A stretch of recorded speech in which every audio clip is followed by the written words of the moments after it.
이제 이번 제28회 참빛 줌 예술의 성경 강좌 마지막 강좌입니다. 이제 내일 저녁에 있는 강좌는 이제 보너스 강좌고 보너스 강좌고 원래 강좌는 오늘 이 시간이 마지막 강좌가 됩니다. 마지막 강좌인데요. 네, 여기까지 함께 동행해 주시고 여행해 주셔서 감사합니다. 모든 분들께 정말 감사드리고 여기까지 올 수 있었던 게 함께 여행해 주신 여러분들 덕분입니다. 또 함께 여행할 수 있던 우리 가운데 도와주시고 동행하신 하나님께 감사드립니다.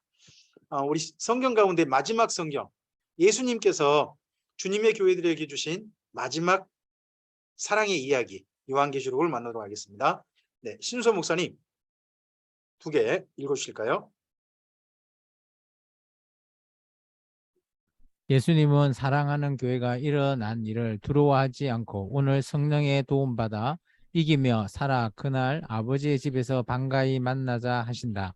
반드시 오실 예수님이 교회에게 예언대로 이루어지는 오늘 성령의 도우심으로 세상에서 이기다가 새 예루살렘 성에서 꼭 만나자 응원하신다는 요한의 편지. 네, 요한계시록을 어떻게 볼 거냐, 어떻게 정의할 거냐에 따라서 요한계시록이 전혀 내용이 다르게 이해될 수밖에 없습니다.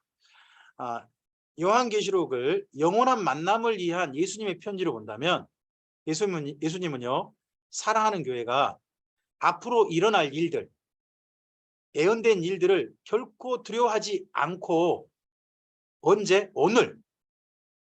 오늘 성령의 도우심을 받아서 오늘 이기셔야 됩니다.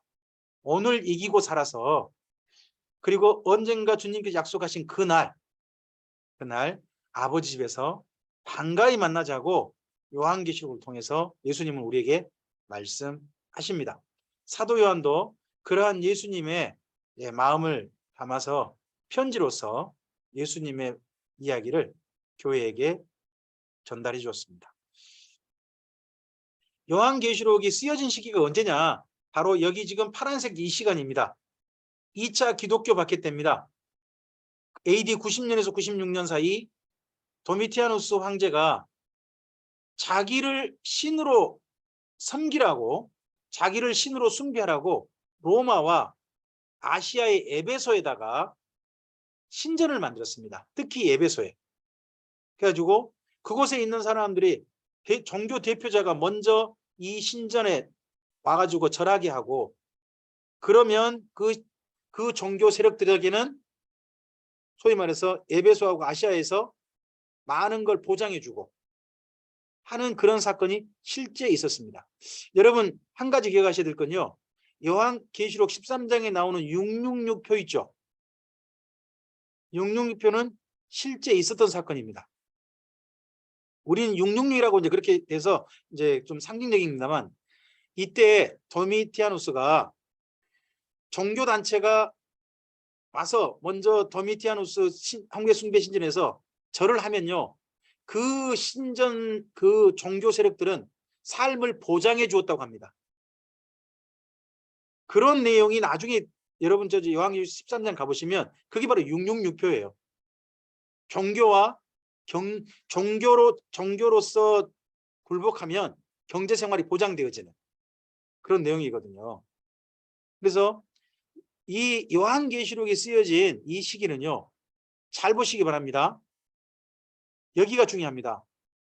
박해의 장소가 어디냐? 로마하고 소아시아 지역만 있습니다. 헬라도 아니고요, 갈라디아도 없고 수리아도 없습니다. 예루살렘도 아닙니다. 오직 소아시아입니다. 그래서 소아시아 중심지가 어디예요? 에베소고, 그 주변에 있는 중요 교회들이 어디죠? 에서보드, 사빌라 7교회인 겁니다. 이때 다른 지역에도 교회들이 있어요. 교회도 있지만 여기만 핍박을 받았다는 겁니다. 여기만. 그래서 여기만을 대상으로 쓰여진 성경이 요한계시록임을 기억하셔야 됩니다. 일단 그 당시에는 헬라라든지 갑바도기라든지 알렉산드리아에 있는 신도를 향해 쓰여진 건 아닙니다. 그 당시에는 여기 아시아에 있는 성도들에게 쓰여졌습니다. 그래서 이때 사도 요한의 제자들이 아시아 쪽에 2분 있고요, 그 다음에 로마에 한 분이 가 있었습니다. 결국 이때 그래서 파피아스가 순교합니다. 이때 정도에. 에베소의 도미티아누스 황제의 여기가 순교 에베소에 시점입니다. 있는 실제 황배 신전 유적입니다. 자, 이 길을 가리켜서 카루도라고 합니다. 여러분 그리스라든지 로마라든지 유럽 또 그리고 터키를 가다 보면요, 로마 황제가 한번 다녀간 곳이 있습니다. 로마 황제가 한번 와가지고 다녀가잖아요. 그러면 그 길을 황제가 한번 걸었다 그래가지고요, 그 길을 반드시 이런 이름을 붙입니다. 카르도. 황제가 한번 걸으면 카르도가 됩니다. 근데 여기가 에베소의 최고 높은 데입니다. 카르도의 가장 높은 데. 가장 높은 데고 경사가 이 아래로 딱 지어져 있어요. 경사로 지어져 있어가지고 제일 높은 데가 황제 숭배 신전이 있는 겁니다. 이게 그리스 로마에서 무슨 뜻이냐 그러면요, 이 신이 제일 높다는 뜻입니다. 다른 신보다. 그래서 황제를 제일 높이 숭상하라, 그런 의미로 여기 에베소의 제일 높은 곳에다가 신전을 만들어서 하게 했던 거, 이곳을 경배하게 한 거죠.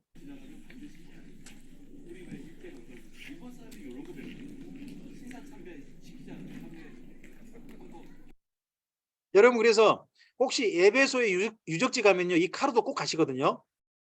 카르도 가시면 입장표 끊고 바로 들어가는 그 첫머리에가 바로 여기 황제 숭배 신전이 있어요. 여기를 꼭 찍으셔야 돼요. 여기를 안 찍고 바로 내려가신 분들이 아주 많아요. 여기 어딘지 잘 모르고. 근데 요한계시록을 읽으시려면 반드시 여기를 잘 봐놓으셔야 돼요. 찍으시고 영상도 찍으시고 하시면 이거 나중에 다른 분한테 설명할 때라든지 여러분이 요한계시록 읽으실 때 굉장히 큰 도움이 됩니다. 여기서 절하라고 했는데 한 분이 절하지 않는 거죠. 대표로 끌려왔는데, 종교 대표로. 그분이 사도 요한. 절하지 않으니까 사도 요한을 어디로 보내버린 거예요? 여기 에베소에서 조금 떨어진 바다 있어요. 쭉 나간 바다편에 가보면 반모라는 섬이 있단 말이에요. 그 섬에 유배 보내는 거예요. 요한계시록은 몇 가지 특징이 있습니다. 네, 조홍현 집사님 제목을 읽으시면 제가 밑에를 설명드리겠습니다. 1번이요. 교회를 위한 명령. 여러분 요한계시록은요, 이단들 보고 쓰라고 준 성경 아닙니다. 근데요, 요한계시록을요 진짜 성도들, 어떻게 보면 신도들이 즐겨 쓰는, 정말 가까이 하는 그런 그 기독교 단체는 이단들입니다. 이상하게. 한번 성경을 좀 가보시겠습니까? 요한계시록 1장을 가보시기 바랍니다. 자, 1장 1절입니다. 네. 김양희 권사님.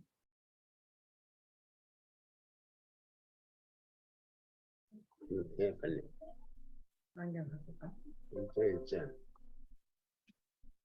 읽어. 잠시만요.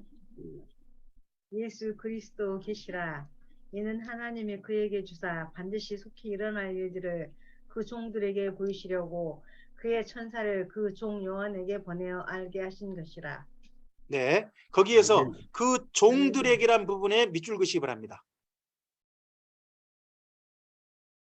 요한계시록은 수신자가 누구예요? 그 종들이에요. 그 종들. 그 종들이 누군지 요한계시록 22장에 가보면 나와요. 요한계시록 22장으로 가보세요. 22장 가보시면 16절을 보시기 바랍니다. 16절 정보영 목사님. 나 예수는 교회들을 위하여 내 사자를 보내어 이것들을 너희에게 증언하게 하였노라. 나는 다윗의 뿌리요 자손이니 곧 광명한 새벽별이라 하시더라. 예, 편지 보내는 분이 예수님으로 돼 있죠. 예수 그리스도에 계시니까요. 근데 편지 받는 분이 너희죠. 너희가 누군가요? 다른 말로 교회입니다. 거기에. 그래서 1장에 나오는 종들이 누구예요? 바로 교회인 거예요. 그러면 요한계시록은 교회에게 보낸 예수님의 편지예요. 근데요, 종인 한 가지 꼭 기억하실 단어는 종이라는 거예요. 그럼 뭐예요? 주님을 위해서 일할 교회를 위해서 보낸 편지가 요한계시록이라는 겁니다. 그래서 요한계시록을 바르게 읽었으면요. 바르게 읽었다면 주님을 위해서 일할 무슨 일을 해야 될지가 보이셔야 됩니다. 주님께서 이 요한계시록을 통해서 어떤 일을 하라고 하시는지가 읽혀져야 됩니다. 교회라면 그게 바로 첫 번째고요. 두 번째 읽어주시겠습니까? 요한의 증언록. 네, 이 요한계시록은요. 사도 요한이 자기가 보고 들은 것을 다 증언했습니다. 1장을 한번 가보실까요? 1장. 네, 2절을 보시기 바랍니다. 1장 2절. 요한은 하나님의 말씀과 예수 그리스도의 증거, 곧 자기가 본 것을 다 증언했다 그러죠. 자기가 본 것. 근데 사실은 읽어보면 본 것과 들은 것입니다. 본 것과 들은 것. 근데 본 것과 들은 것 중에 어떤 게 많을까요? 어떤 게 대표일까요? 본 것이 대표다 보니까 여기 이 1장 2절에서는 본 것만 언급한 겁니다. 유대인들은요, 독특한 습관이 있는데요. 여러 개 중에 한 개만 대표로 말하는 습관이 있습니다. 한 개만 해서 거기를 다 이야기해 버리는 거예요. 그런 조금 좀 언어 습성이 있는데 바로 거기가 1장 2절이라고 생각하시면 됩니다. 그다음에 세 번째 3번이요. 묵시가 아닌 계시. 네, 묵시하고 계시는 약간 차이가 있습니다. 여러분 여기 줄 넣어놓으시고 히브리서 1장을 좀 가보시겠습니까? 히브리서 1장 1절과 2절입니다. 1절과 2절. 네, 정동섭 전사님.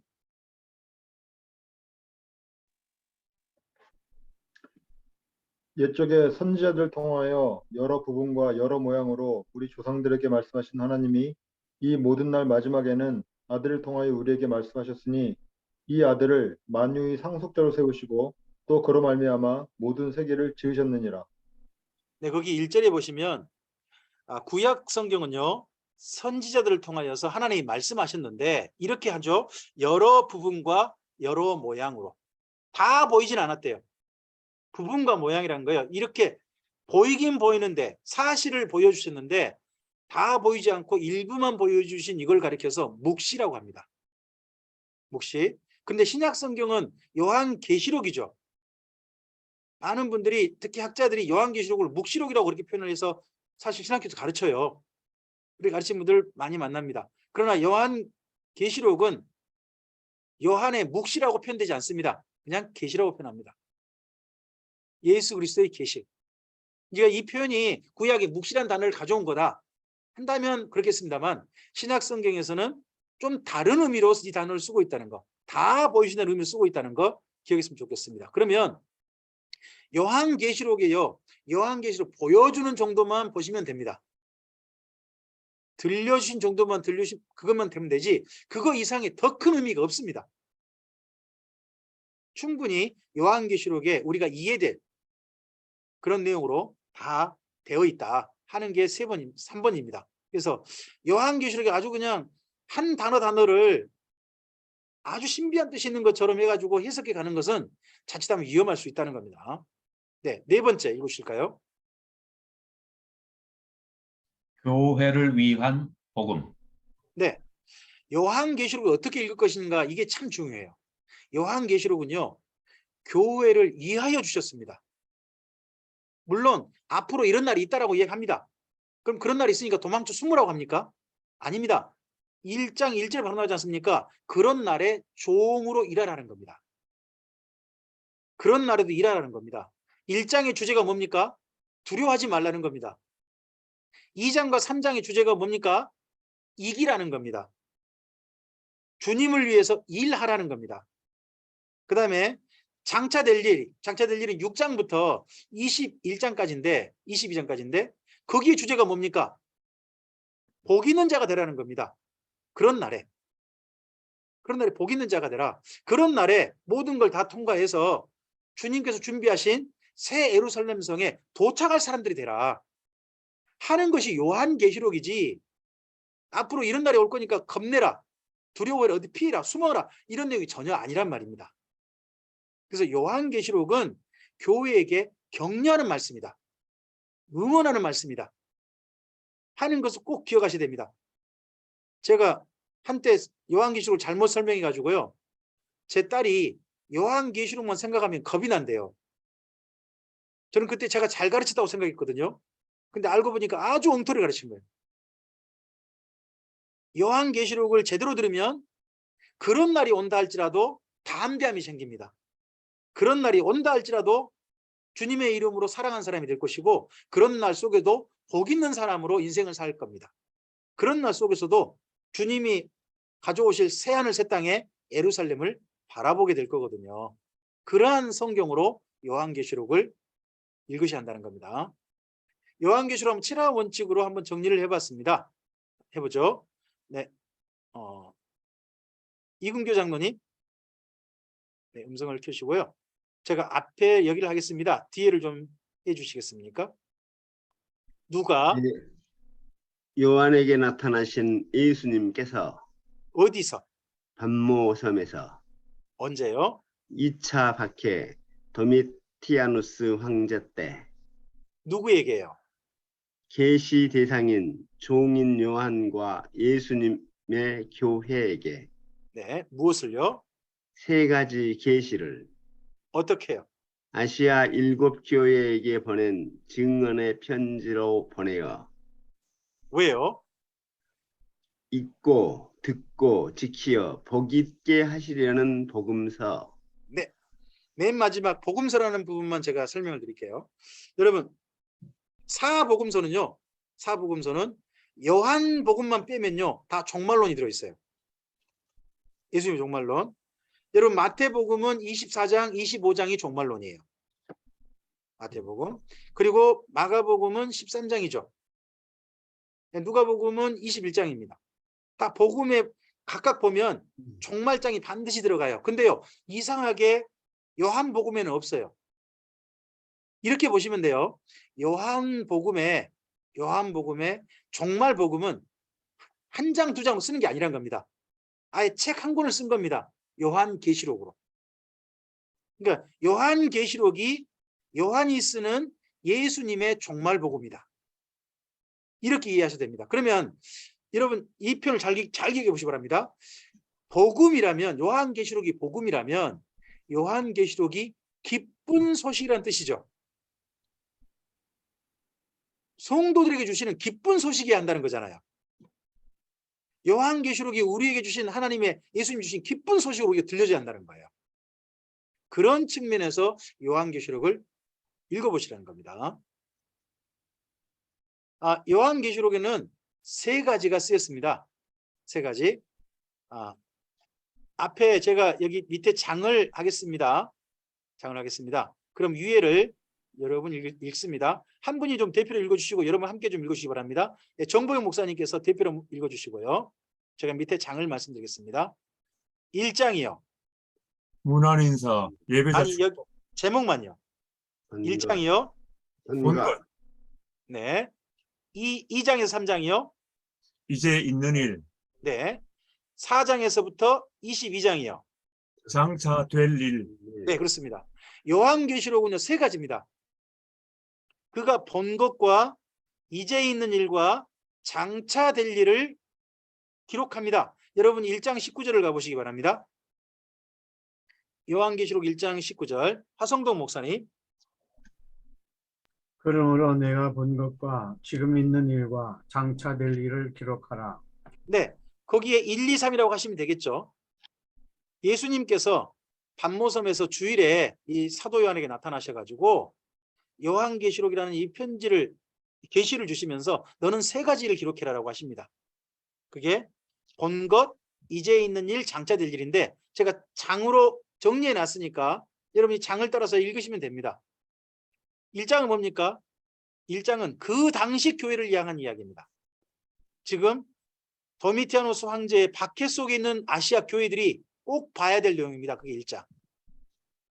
그리고요, 이제 있는 일은요, 성령님께서 하시는 말씀인데요, 앞으로 예수님 재림 때까지 존재하는 모든 교회들이 들어야 될 내용입니다. 모든 교회들이. 항상 이제라는 말 뭐죠? 지금이죠. 지금.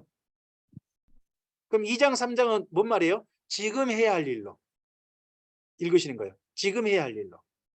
그리고 4장부터 22장은요. 장차 될 일이에요. 그때 뭐가 나와요? 환난과 진노 이런 일이 나타날 거예요.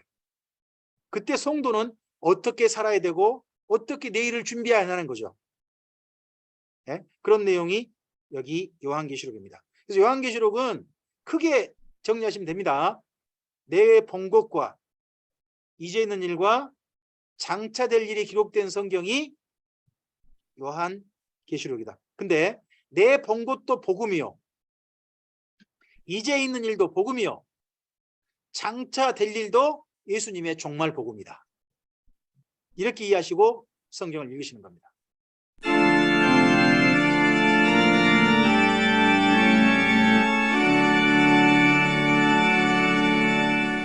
요한계시록 1장에 보면 사도 요한이 반모섬의 주일날 예수님의 모습을 뵙니다. 여러분이 예수님의 모습이 7 촛대 사이에 등장합니다. 이 7 촛대 사이가요. 7 촛대가 바로 그 당시 아시아에 있는 7 교회입니다. 다른 지역 교회 아니에요. 아시아에 있는 7 교회만 말합니다. 왜요? 이 교회들이 지금 벌벌 떨고 있거든요. 이 교회들에게 당장 어떤 불이익이 지금 언제 불러닥칠지 모르고 있거든요. 그래서 이 교회들을 대상으로 하고요. 근데 예수님이 승천하신 줄 알았거든요. 여러분 예수님은 하나님 보좌 우편에 계신가요? 교회 가운데 계신가요? 승천하셔서 보좌 우편에 앉으셨다고 생각하잖아요. 근데 이때 본 사도 요한이 본 예수님은요. 하나님 보좌 우편에 계신 게 아니라 이 교회들 사이에 계시더라는 거예요. 이 교회들 사이를 지키고 계시더라는 거죠. 어떤 모습으로요? 여러분 요한계시록에 나타난 예수님의 그 모습 있지 않습니까? 이미지가 누구랑 비교하셔야 되느냐? 그 당시 황제하고 비교해서 읽어보셔야 됩니다. 황제와 비교되는 이미지입니다.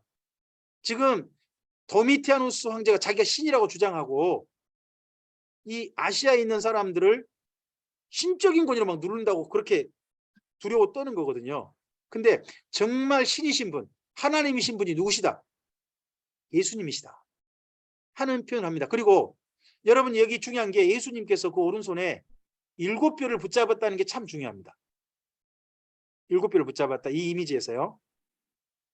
요한계시록 1장 다른 말 아닙니다. 1장에서 밑줄 긋고 동그라미 쳐야 될 표현은 두려워하지 말랍니다. 17절에 있죠. 17절에 말씀드렸습니다. 17절에 나오는 두려워하지 말라. 이 표현에 동그라미를 치시든지 밑줄 그으시든지 1장은 이 표현을 가지고 읽으시면 됩니다. 예수님은 어떤 분이시니까? 땅의 왕들의 머리가 되신 분이 예수님이시니까 아시아에 있는 7교회여 결코 두려워하지 마라. 그리고 황제가 살아있는 자가 아니다. 지금 예수님께서 영원히 살아계신 분이다.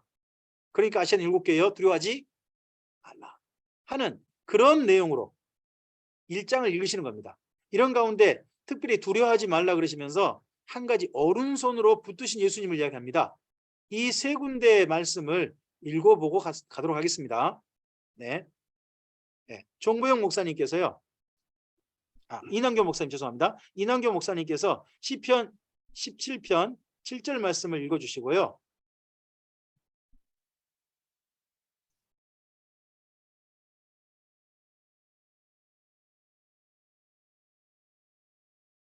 네. 죽게 피하는 자들을 그 일어나 치는 자들에게서 오른손으로 구원하시는 주여, 주의 기이한 사랑을 나타내소서. 네. 주의 오른손으로 구원하신다. 하나님 거기 있죠. 그 다음에 시편 138편 7절 말씀입니다. 정춘난 집사님 자리에 계십니까? 네. 네, 읽어주실까요? 편 138편 7절요? 네. 내가 환난 중에 다닐지라도 주께서 나를 살아나게 하시고 주의 손을 펴사 내 원수들의 분노를 막으시며 주의 오른손이 나를 구원하시리이다. 예. 거기 또 주의 오른손이 나를 구원하신다. 그래서 하나님의 오른손은요. 구원의 오른손 하는 부분으로 굉장히 많은 구약성 이미지가 되어 있습니다. 거기다가 이사야 41장 10절도 그러한 이미지로 쓰이고 있습니다. 조희정 집사님 찾으셔서 읽어주시겠습니까?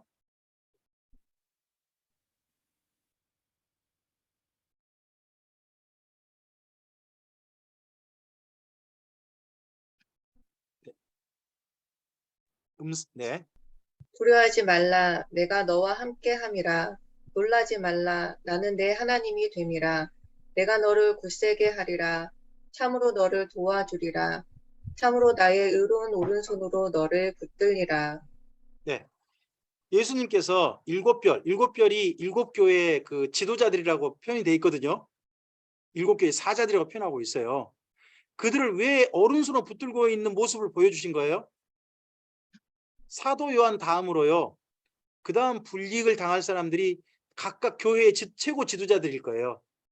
그분들 지금 붙들고 오른손으로 붙들어서 구원하고 계신 분이 누구시다? 예수님이시다. 그러니까 아시아 일곱 교회예요. 아시아 일곱 교회 목회자들이요. 두려워하지 말라 하는 이미지로 쓰고 있는 겁니다. 그러니까 구약 성경을 보시면 구약 성경을 제대로 이해하고 기억하고 계시면요. 이런 이미지, 그림 이미지가요. 무엇을 말씀하시는지 충분히 보입니다. 보이니까 구약 성경을 충분히 읽으시고 요한계시록을 읽는 게 요한계시록을 이해하는 데 굉장히 중요한 도움이 됩니다. 그리고 2장, 3장입니다. 1장은 뭐만 기억하시면 됩니까? 두려워하지 말라. 1장 다른 거 말고 1장은 뭐 기억한다고요? 두려워하지 말라. 오늘 현재 당장 닥친 위험으로부터 지켜주신 분이 누구시니? 예수님이니 그 위험 속에 있는 자들이요 결코 두려워하지 말라 하고 1장을 읽으시면 됩니다. 그리고 2장과 3장은요 그 일곱 교회의 각각의 현재 상황, 해야 할 일들을 이야기하고 있습니다. 여기에는 세 가지 읽으시는 눈이 좀 필요합니다. 여기 큰 제목만 한 분이 좀 읽어주시겠습니다. 네. 김종숙 집사님께서 음성 켜시고 제목 세 가지만 읽어주시겠습니까? 네. 보편적인 눈으로, 네. 심판대 설정 눈으로, 네. 수철의 눈으로. 네. 2장부터 3장은요. 그 시대만 아니라 어느 시대 상관없이 지금 우리 교회를 생각하셔도 됩니다. 우리 교회와 비교하셔서. 그리고요. 2장 3장은요. 믿음을 살펴보란 말이 없습니다. 2장 3장은 다 뭘 살펴보라고 하냐? 행위를 살펴보라고 합니다. 왜요? 그럼 전제가 뭔가요? 이미 구원받은 교회란 뜻입니다. 이미 구원받은 교회니까 그 다음 뭐가 중요하다는 거죠? 교회답게 지금 살고 있느냐, 교회답게 사역하고 있느냐, 이게 중요한 겁니다. 언젠가 주님 앞에 섰을 때는 너가 어떻게 믿었느냐는 다른 말이 아니죠. 그동안 믿고 난 다음에 주님의 교회답게 살았느냐를 따지실 거란 거죠. 그게 심판대 앞에서 주님께 따지실 내용이니까 그러한 삶으로 주 앞에 살라는 겁니다. 그래서 그렇게 잘 살고 있는 걸 뭐라고 표현하냐? 이겼다라고 표현합니다. 그래서 이기는 자에게는이라는 표현으로 다 동일하게 되어 있습니다. 근데 그 이긴다는 말이 뭐 소위 말해서 전쟁, 싸움에서 이겼다는 뜻도 되지만 영어로 번역할 때 많은 단어가요. overcome으로 번역되어 놨습니다. overcome. 그 말은 무슨 뜻입니까? 극복하다입니다. 그 극복하다는 이런 겁니다. 안 할 일들을 안 하는 게 극복하는 겁니다. 해야 할 일을요. 어떤 방해도 불구하고 해내는 것이 극복하는 겁니다. 그게 이기는 겁니다. 그러니까 교회로서 하지 말아야 할 일을 안 하는 게 이기는 거고요. 교회로서 해야 할 일을 하는 게 이기는 걸로 읽으시면 됩니다. 그게 여기 2장 3장 읽으실 중요한 내용입니다. 자, 이게 편지 전달 순서인데요. 반모섬에 있습니다. 반모섬에 제일 가까운 데가요. 예배소입니다. 그 다음 가까운 데가요. 길 따라가면 서문화입니다. 그 다음 가까운 데가 버가모고요. 버가모에서부터 큰 길이 있습니다. 예전에 페르시아에 다리우스 히스타페스가 낸 길이 있습니다. 여기서부터 수사까지. 그 길 따라가면 버가모에서 두아드라가 나오고 사대가 나오고 그리고 빌라델비아가 나오고 라오디게아가 나옵니다. 이 길 따라가는 거예요. 그러면 이걸 보면 2장 3장이 그 당시 실제 교회들에게 보낸 편지라는 건 분명합니다. 그렇죠? 네, 이런 측면에서. 그래서 에베소 교회는 초대교회고 그리고 라오디게 교회는 말세교회다. 그것도 안 되고요. 신천진 또 에베소, 서머나, 버가모, 두아디라 이거 사대를 갖다가 또 엉터리 또 다른 교회를 또 이야기해요. 지네들 뭐 맨 처음에 여기를 갖다가 장막성전으로 해가지고 엉터리로 또 하거든요. 그 과천에서만 주로 놉니다. 신천지는 교회들이. 하여튼 그렇게 노는데 전부 다 틀렸고요. 실제 아시아에 있는 7교회 순수다 생각식입니다. 아시아 7교회에서 여러분 각 모든 교회에 따지고 있는 것, 분별, 잘하고 있느냐 잘못하고 있느냐를 따지고 있는 걸 보시면 전부 다 행위를 말하고 있습니다. 행위. 그래서 이 부분들은 여러분 잠시 써놓습 표시합니다. 여러분 성경에다가 표시하시기 바랍니다. 꼭 읽으실 부분 읽으셔야 된다 한 생각을 가지고 에베소 교회는요 2장 4절과 5절을 표시해 놓으시기 바랍니다. 표시해 놓으시고 서문화 교회입니다. 2장 10절을 표시해 놓으시기 바랍니다. 버가모 교회입니다. 2장 14절에서 15절을 표시하시기 바랍니다. 두아디라 교회입니다. 2장 19절과 22절, 23절을 표시하시기 바랍니다. 동그라미 치시면 되겠죠? 앞에 절에다가, 그죠? 그 다음에 사대교회는 3장 1절과 2절을 표시하시기 바랍니다. 빌라델비아 교회는 3장 8절을 표시하십시오. 그리고 라오디게 교회는 3장 15절을 표시하십시오. 전부 다 무슨 말씀이냐? 행위, 잘하고 있느냐 못하고 있느냐에 대한 말씀입니다. 믿었느냐 안 믿었느냐 말씀 아닙니다. 그러면 지금 교회에게 주님께서는 지금 현재 교회에게 뭘 바라고 계신 겁니까? 너는 교회답게 살고 있느냐를 지금 평가하고 싶으신 겁니다. 교회답고 살고 있느냐, 교회답게 일하고 있느냐, 이 부분을 꼭 기억하시라는 겁니다. 자, 그러면 거기 내용을 아시아 7교회가 어떻게 하면 이기는 건가 하는 내용을 한번 정리를 해봤습니다. 네, 좀 읽어주실까요? 화성돈 목사님께서요. 아니, 죄송합니다. 네, 김영규 장로님 보셨네요. 제가 앞에를 읽겠습니다. 뒤에를 좀 읽으시겠습니까? 에베소 교회요. 처음 잘한 것을 끝까지 잘합시다. 여러분, 에베소 교회가 누구에 의해서 교회가 시작됐죠? 바울입니다. 바울의 3차 전도여행 때 그렇게 했습니다. 그때 에베소 교회의 대표적인 특징이 뭐였나요? 3차 전도여행 때 에베소 교회의 대표적인 특징이 뭐냐 그러면요. 2년간 두란노 서원에서 날마다 가르쳤다는 겁니다. 그래가지고 아시아 전체에 복음 전도자를 파송을 했습니다. 에베소에 가르쳐가지고 이 일을 했거든요. 이게 처음 행위. 들어왔네. 이게 처음 사랑입니다. 여러분 거기 에베소 교회 읽다 보면 첫사랑 한 이야기 많이 나올 거예요. 그렇죠? 처음 사랑을 잃어버렸다 하는 표현 나오지 않습니까? 그래가지고 우리 신앙생활에 처음 주님 만났을 때 그 첫사랑을 회복합시다 이런 설교 많이 하잖아요. 근데 그렇게 따지기 전에요. 에베소 교회가 처음 주님 안에서 탄생됐을 때 주님을 사랑해서 어떤 일을 했는지를 보시라는 겁니다. 근데 그 일을요 지금 여기 에베소 교회가 안 하고 있다는 뜻이 됩니다. 그러면 아마도요 순회 전도자를 파송하고 그런 일들을 쭉 했을 거예요. 여기 에베소 교회가. 근데 반모섬에 사도 요한이 붙잡혀 가버리고 그러면서 이 에베소 교회가 그동안 했던 일을 완전히 멈춰버리는 거죠. 안 하는 거죠. 그러했을 때 주님이 뭐라고 하시는 거예요? 촛대를 옮겨버리시겠다는 거예요. 여러분 촛대를 옮겨버리시겠다는 말씀을 또 많은 분들이 어떻게 이해하냐 그러면 촛대를 옮겨버리겠다 그러니까 교회가 이 교회는 없애버리고 딴 데 교회 간다 이런 말씀으로 많이들 이해합니다. 여러분 그런데요 거기 에베소 교회 보시면요 잘하고 있는 것도 많아요. 그런 교회를 주님께서 교회를 없애시겠습니까? 그리고 또 아직 사랑 중에서도요 잃어버리지 않고 있는 사랑도 있대요. 그럼 거기는 어떻게 보시면 되냐? 에베소 교회가 하고 있던 그 처음 하는 일 있지 않습니까? 교회, 아시아에 있는 교회 중심이 되어져 가지고 아시아 전체 교회를 돌봤던 일들, 그 일을 다른 교회에 맡기겠다. 너희가 안 하겠다면 딴 교회 보내본다. 너희 중심교회 안 하겠다고? 그럼 그 교회 딴 교회 걸어갈 거야. 이런 말씀으로 읽으셨으면 좋겠어요.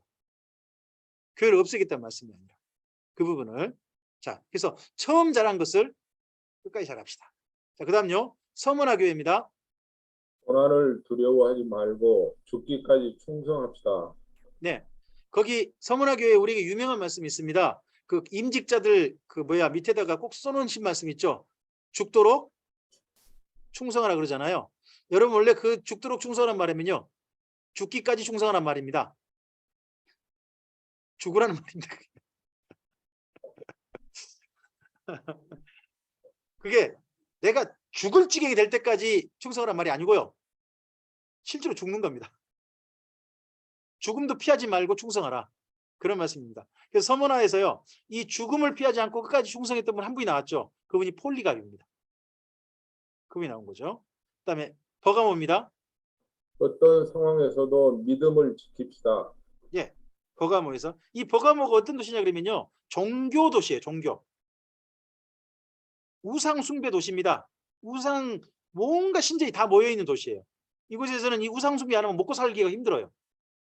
그렇지만 이곳에서요, 주님을 믿는다면 타 종교 그런 거 의지하지 않고 오직 주님 안에서 주님 믿고 산다면 반드시 믿음을 지킬 수 있다 하고 격려하고 있는 내용이 버가모 교회입니다. 그 다음에 두아디라입니다. 지금 잘하고 있는 그대로만 합시다. 네, 두아디라는요, 가난한, 어떻게 보면 직공들이 많은 그런 도시였습니다. 여러분 두아디라의 대표적인 한 분 떠오르지 않습니까? 루디아라는 분이 있습니다. 루디아. 빌립보에서 자주색 옷감을 팔았던 루디아 있잖아요. 루디아 원래 출신이 어디고 되냐 그러면 두아디라고 되어 있습니다. 두아디라. 두아디라가요, 이 옷감에다, 고급 옷감에다가 자주색 염료를 입혀가지고 그렇게 자주색 옷감을 생산해낸 도시가 두아디라입니다. 그러다 보니까 이곳에는 직공들이 많아요. 그런 직공들 중에서 예수님 믿은 분이 많았나 봐요. 그래서요, 실제로 지금 현재 남아있는 두아디라 교회 유적이요, 거기가 본래부터 교회 건물 아닙니다. 두아디라에 있는 그 교회 건물은요, 예전에 노조회관이었답니다. 노조회관, 길드죠. 예전에 길드, 유럽은 길드라고 표현하죠. 길드회관이었답니다. 거기가 예배 초소가 된 겁니다. 거기가 두아디라입니다. 그 다음에 사대입니다. 사람 아닌 주님을 기준으로 온전을 추구합시다. 네, 사대는요, 굉장히 오래된 전통의 도시고요, 잘 사는 도시입니다. 잘 사는 도시입니다. 그래서 지역 유지들이 엄청 많고요, 그런 도시인데, 그러다 보니까 예수님을 믿는 사람들이요, 아주 쉽지 않았던 모양입니다. 아주 몇 사람만 믿었고요, 심지어 교회 안에 그나마 믿은 사람 중에서도 제대로 된 사람은 몇 사람 없었던 것 같습니다. 그래서요, 나중에 비잔틴 제국에서요, 사대에다가 기념 교회를 지었거든요. 근데 하필 아데미 신전, 그 엄청나게 큰 아데미 신전 옆에다가 지어요. 근데 예배당 어떻게 짓느냐, 진짜 초라하게 작게 지어요. 왜 그랬을까요? 여기 요한계시록 편 때문에 그래요. 사대에서 그래도 신앙을 지킨 사람 2~3명 있다는 거죠. 아주 작은 소수가 있다는 거예요. 그걸 기념해 가지고 여기 사대 그 유적에는 작은 교회가 있습니다. 그거 보고 뭐 소위 말해서 화장실 같다는 생각 많이 듭니다. 저기 아데미 신전 화장실인가 보다. 근데 그게 아니라 의미 있게 진 겁니다. 비잔틴 제국에서. 여기 계시록을 기억하라는 거죠. 그 다음에 빌라델비아입니다. 주님이 알아주시고 지키시니 주님을 따릅시다. 네, 빌라델비아는 사실 도시가요, 형성됐다가 무너졌다 그런 도시랍니다. 들판에 있거든요. 들판에 그 도시가 외적의 침략으로부터요 굉장히 많이 공격을 당했답니다. 더더구나 빌라델비아 지역이요, 지진이 많았답니다. 그러니까 2중 3주로 피해가 많은 거죠. 도시가 형성되다가 무너지고 형성되다가 무너지고 그런 도시였다고 합니다. 그러니까 도시가 좀 작은 규모인 거죠. 그런데 이 규모의 이 교회다 보니까 가난합니다. 빌라델비아 교회가. 하지만 주님을 진짜 신실하게 믿습니다. 그래서요, 놀라운 일이 있습니다. 나중에 이 아시아 지역에 기독교가 아닌 이슬람이 쳐들어옵니다. 이슬람이 쳐들어왔을 때 실제로요, 다른 도시는 다 항복했습니다. 근데 빌라델비아는요, 끝까지 항복하지 않았습니다. 그래서 소위 말하는 이슬람 군대에 의해서 헤렘, 진멸을 당한 도시가 빌라델비아입니다. 그래서 아이 한 명까지 다 죽었습니다. 그게 빌라델비아에서 읽으실 내용입니다. 여러분 한번 요한계시록 그 빌라델비아 교회 좀 가보시겠습니까? 3장 가보시면 빌라델비아 교회가 나오죠. 여러분 10절 말씀 보시기 바랍니다. 10절 말씀을 좀 새롭게 읽으셨으면 좋겠는데요. 김현숙 권사님 음성 켜져 있으니까요. 내가 나의 인내의 말씀을 지켰은즉 내가 또한 너를 지켜 시험 때를 면하게 하리니 이는 장차 온 세상에 임하여 땅에 거하는 자들을 시험할 때라. 예, 여기에서 번역이 잘못된 게 있습니다. 시험의 때를 면하게 하겠다 그러죠. 면하게 하겠다가 아닙니다. 시험의 때에 지켜주겠다는 말입니다. 밑줄 긋고 면하게 하리니 밑줄 긋고요. 지켜주리니라는 말로 써놓으세요. 시험의 때 지켜주겠다. 장차 온 세상에 임하여 땅에 거하는 자를 시험할 때란 주님의 재림 때가 아닙니다. 이때가 언제예요? 빌라델비아 교회가 이런 일 당할 때가 바로 이슬람의 침략입니다. 이슬람의 침략 때요, 이 믿음을 지킬 수 있도록 주님이 지켜주시겠다는 겁니다. 지켜주신 방법이 뭡니까? 어린이 한 명까지 죽임당하는 겁니다. 죽임당하면서 이 도시는 믿음을 끝까지 지켰습니다. 우리는 이걸 갖다가 면하게 하리니 그러니까 안 죽는다 뭐 이런 식으로 생각하죠. 아닙니다. 그들의 이 도시가 믿음을 지킨 방법은 뭐냐? 이슬람에 항복하지 않고 어린이 한 명까지 다 죽임당한 사건이었습니다. 그게 그렇게 주님께서 그들을 지켜주신 겁니다. 이 본문을 새롭게 읽으셔야 됩니다. 자, 그 다음 마지막 한 교회입니다. 라오디게아입니다. 자만하지 말고 열심을 냅시다. 네, 이 7교회 중에서 돈이 제일 많은 데가 라오디게아입니다. 모든 일을 돈으로 해결하는 도시. 그만큼 이 도시가 진짜 엄청난 것들이 있습니다. 양모 산업이 워낙 발달해 가지고요.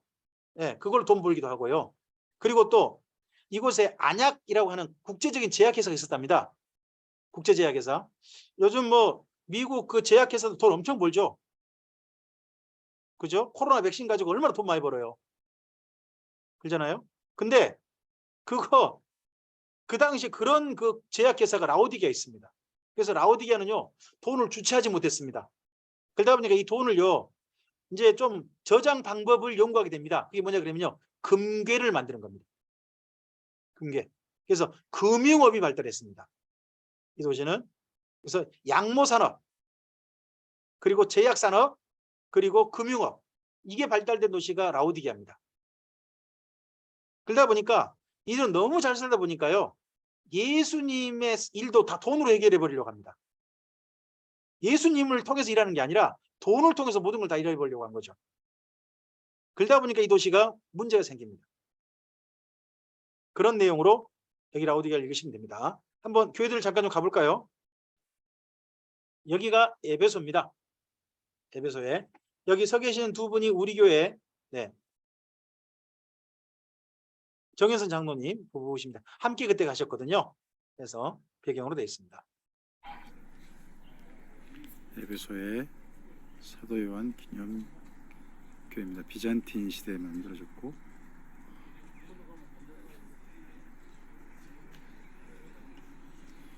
사도 요한의 살았던 곳 그리고 그가 여기 보시면 사도 요한 기념교회는요, 엄청 큽니다.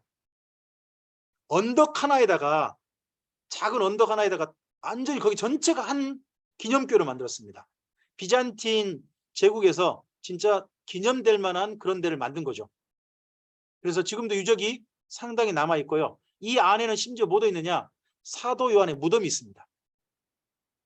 여러분 이쪽 사람들은 좀 특별하죠.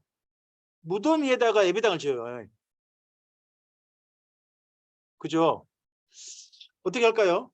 나중에 뭐 우리 조홍현 집사님 이제 언젠가 주님께서 데려가시면 목포에서 조홍현 집사님 무덤 위에다가 기념교 하나 지으실랍니까? 교회 예배당 바닥에 묻히고 싶습니다. 유언을 벌써 하셨습니다. 네. 목포팀은 기억해 놓으시기 바랍니다. 여기는 꼭 이렇게 해요. 저 같으면 되게 기분 이상할 것 같아요. 저는 처음 목회 가는 데가 완도 금일도라는 데였거든요. 근데 금일도 그 예배당 입구가요. 딱 예배당 들어간 입구가 무덤이 있고 그러고 예배당 들어옵니다. 나갈 때도 무덤을 지나 나가고요. 들어올 때도 무덤을 지나 들어와야 됩니다. 그래서 제 아내가 참 거기 살면서 되게 그거에 대해서 맨 처음에 더구나 도시 여자라 저는 시골 남자라 상관없는데 도시 여자 되게 그것 때문에 좀 그랬습니다. 상당히 좀 분위기 좀 그러죠. 우리는 그런데 여기는 무덤 위에다가 기꺼이 짓습니다. 그럼 이거 보면 뭐가 보입니까? 사도 요한은 밤모섬에 죽은 게 아닙니다. 밤모섬에서 죽은 게 아니라 여기 에베소에서 죽은 겁니다. 그럼 밤모섬에서 풀려났다는 이야기입니다. 요한계시록 쓰면서 죽었다 아닙니다. 풀려나서 그 이후에 사역하고 여기 에베소 이곳에서 죽어서 기념 무덤이 있는 겁니다. 여기가. 네. 한번 줘볼까요? 돌아가셨을 걸로 추정되는 그 언덕 위에 기념으로 지어진 예배당입니다. 여기가 서머나입니다. 서머나는 제가 들어가 보지 못했습니다. 서머나를 가고 싶습니다. 제가 내년 2월에 여기를 가보고 싶어가지고 지금 한 여행사에 좀 말씀드려가지고 아시아에 있는 7교회를 7일 만에 제대로 좀 돌아보는, 제대로 살펴보는 그런 일정을 좀 부탁을 좀 드려서 일정을 좀 받았어요. 받아서 함께 가고 싶으신 분들이 뭐 25명만 넘으면 갈 수 있는 뭐 그런 것을 일단 준비를 하는데 비용이 상당히 비싸졌어요. 가는 조건도 좀 까다로워졌고요. 반드시 백신 맞으셔야 돼요. 백신 접종 그것도 있어야 되고 또 예전에는 그 좀 건기 때 말고 우기 때 가면 비용이 쌌거든요. 그래서 거기서 7일간 여행 경비에다가 자기 나름 쓸 수 있는 돈까지 포함해 가지고 200만 원 정도면 됐거든요. 코로나 이전에는. 근데 지금은 항공료라든지 이런 게 엄청 올라버려 가지고요. 지금 현재는 그거 쓸 경비까지 포함하면 100만 원이 더 추가돼야 됩니다. 1인당 300만 원이 되더라고요. 이것도 또 우기라고 하는 비수기입니다. 여행 비수기인데 그래요. 30% 할인인데도 이 정도 가격이 나옵니다. 그러면 이제 성지순례 가시려면 비용이 상당히 비싸질 겁니다. 더더구나 제가 지금 여기 한 데가 터키만이거든요. 터키는 우리나라보다 더 싸요. 돈 가치가 더 낮아서. 그런데도 지금 이렇습니다. 어쨌든 저는 여기 간다면 여길 가고 싶습니다. 서머나. 여기. 전 못 들어가 봤거든요. 서머나에 가면 폴리가 기념교회가 지금 있죠. 버가모는 페르가마라는 이름인데요. 여기 가면 지금 여러분 보시고 있는 이 모형이요. 2000년 전에 실제 도시 모습입니다. 아크로폴리스의 이 모든 건물이 다 뭐냐? 다 신전들입니다. 그리스 온갖 신전들을 다 모아놨습니다. 그러니까 종교 기획 도시인 거예요. 근데 이 한가운데 이 도시들을, 이 신전들을 만들어 놓고 딱 하나 넣은 거예요. 그게 트라이안이라는 황제가요. 자기 숭배 신전을 나중에 여기 집어넣습니다. 나중에. 거기에 있는 버가모에 있는 여기 아스클레피우스 신전입니다. 여기가 여러분 가끔씩 실제로 봅니다. 여러분 혹시 뭐죠? 승합차 중에 구급 승합차 있잖아요. 뒤에 보면 혹시 뱀 2마리가 딱 올라간 그런 그 모습 본 적 있으십니까?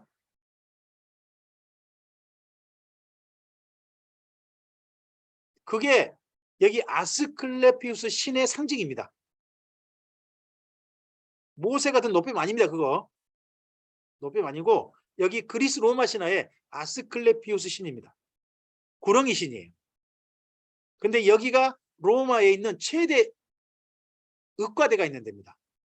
아마도 누가가 여기 출신일 겁니다. 누가가. 그리고 여러분들 잘 아시죠? 의학의 아버지라 불리는 히포크라테스가 바로 여기 출신이기도 합니다. 버가모에 가면요, 여기가 비잔틴 제국에서 예배당으로 쓰던 곳입니다. 여긴 세라피스 신전이에요. 근데요, 특징이 하나 있어요. 세라피스 신전은요, 원래 이쪽 신이 아닙니다. 혹시 세라피스 신이 어느 나라 신인지 아시는 분?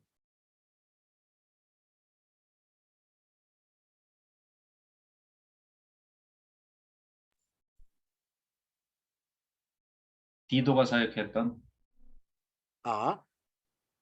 제우스의 고향이 세라피스. 여기입니다. 제우스의 고향이 여기 버가모라고 그러죠. 네, 여기 세라피스 신전은요, 본래 어디 신이냐 그러면 이집트입니다. 이집트 신인데 여기 와 있어요. 신전이 통째로 옮겨진 겁니다. 알렉산드리아에 있는 신전이. 그게 클레오파트라고요. 안토니우스가 서로 애인 사이 되면서 이 도시를 클레오파트라에게 안토니우스가 선물로 줬습니다. 선물로 주면서요, 안토니우스가 요구한 게 이집트 알렉산드리아에 있는 세라피스 신전을 여기 옮겨달라고 했습니다. 그래서 통째로 옮겨놓은 겁니다. 여기가. 이거 둘 다 세라피스 신전입니다. 한쪽만 있는 게 아니고요. 다 그렇습니다. 여기를 제가 아침에 일찍 갔는데 갔더니 개소리만 들립니다. 여러분 개소리를 만날 겁니다. 버가모 세라피스 신전을 재활용해서 비잔틴 시대 때 예배당으로 활용했던 곳입니다. 제가 성지순례 가보니까요, 간 데마다 가장 먼저 맞이하는 게 개떼입니다. 개떼가 꼭 맞이합니다. 거기 관광객들이 많이 먹거리 같은 거 줘서 그런지 꼭 먼저 맞이해 줍니다. 사람 무서워하지 않습니다. 또 귀에 보면 그 뭐예요, 소 같은 거에 그 등록 뭐 그런 거 있잖아요. 막 지 마음대로 다니는 데도 그거 다 있습니다. 그런 거.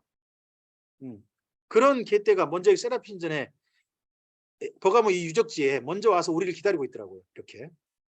네. 좀 더 가볼까요?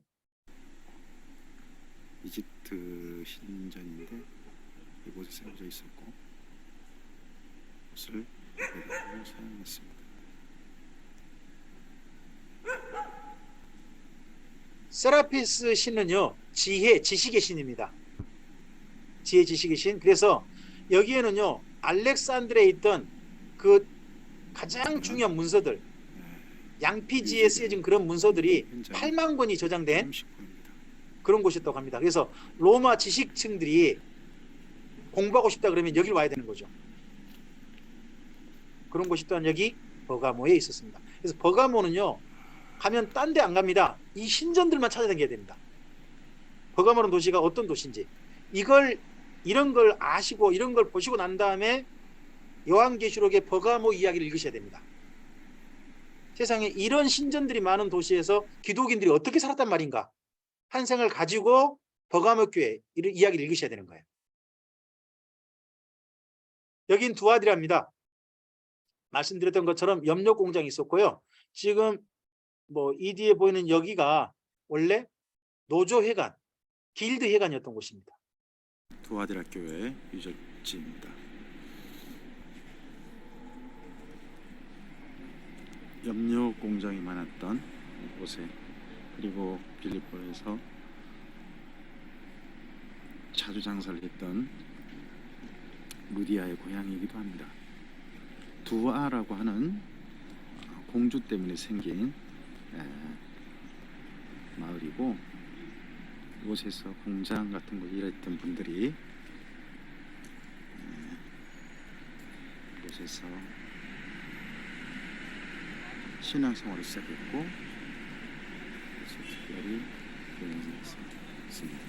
현재 이 교회는 여러분 여기하고 두아디라하고 사대라든지 이런데요, 뭘 비교하셔야 되느냐? 건물을 짓는 그 돌멩이 있죠. 돌 크기 같은 걸 비교를 해보셔야 돼요. 여기 두 아들의 이 건물 혹시 구성하고 있는 돌들 보이세요? 작고 모양이 없잖아요. 진짜 가난한 사람들이 지은 거죠. 근데 값지게 건물 지은 게 이제 곧 만나실 4대. 큰 대리석을 가지고 건물을 지어버립니다. 도시의 부의 정도가 차이가 딱 나 보입니다. 자, 그 다음 가보겠습니다. 4대입니다. 4대, 사르디스라는 말은요, 살았다라는 이름의 뜻입니다. 살아남다, 생존하다는 뜻이에요. 여러분, 그래서 4대 교회 할 때 이렇게 하죠. 예수님께서 살았다는 이름을 가졌으나 실상 내가 죽은 자라 그러죠.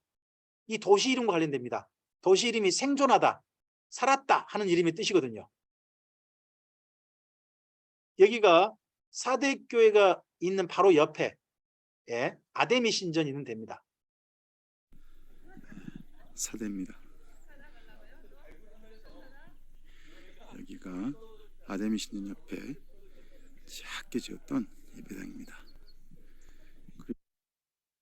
죄송합니다. 다시 좀 가겠습니다. 사대입니다. 작게 지었던 예배당입니다. 여러분, 여기 예배당 규모하고 그 옆에 여기 큰 돌로 된 거 있죠. 여기 여러분, 이 돌로 해가지고 건물 지으려면 돈이 얼마나 들었을까요? 저 가가지고요, 여러분 꼭 해보셔야 할 게 있습니다. 이 돌멩이 몇 사람이 손을 한번 딱 둘러해보는 거예요. 하면요, 2사람, 3사람이 해야 겨우 손이 답니다. 이걸로 해서 높이 30m 이렇게 쌓은 겁니다. 그러면 저런 대리석을 가져와서 지으려면 돈이 얼마나 들겠어요? 어마어마한 돈이죠. 그런 이런 돈이 있었던 도시가 어느 도시? 4대. 그런 도시인 겁니다. 근데 그 옆에 예배당 봐보세요. 돌이나 아니나 이렇게 좋은 건물 지을 수 있는 그런 곳에서 돌이나 아니나 좀 그 별거 아닌 돌들 갖다가 아닌 게 아니라 화장실처럼 지었단 말이죠. 왜 비잔틴 제국에서 하필 기념교회를 이렇게 지었냐는 거예요. 왜? 요한계시록을 생각했단 말이에요. 네? 4대에 흰 옷을 입고 예수님과 함께 걷고 있는 한두 사람이 있다는 거죠. 거기를 기억하도록 이렇게 예배당을 일부러 이렇게 지었습니다. 일부러. 여러분, 비잔틴 제국의 예배당의 특징 3가지가 있어요. 실제 예배당 지은 예배당이요. 비잔틴 제국 때 반드시 입구가 동쪽을 향한다. 메모하세요. 나중에 성지 순례 때 꼭 기억하셔야 될 내용이에요. 네?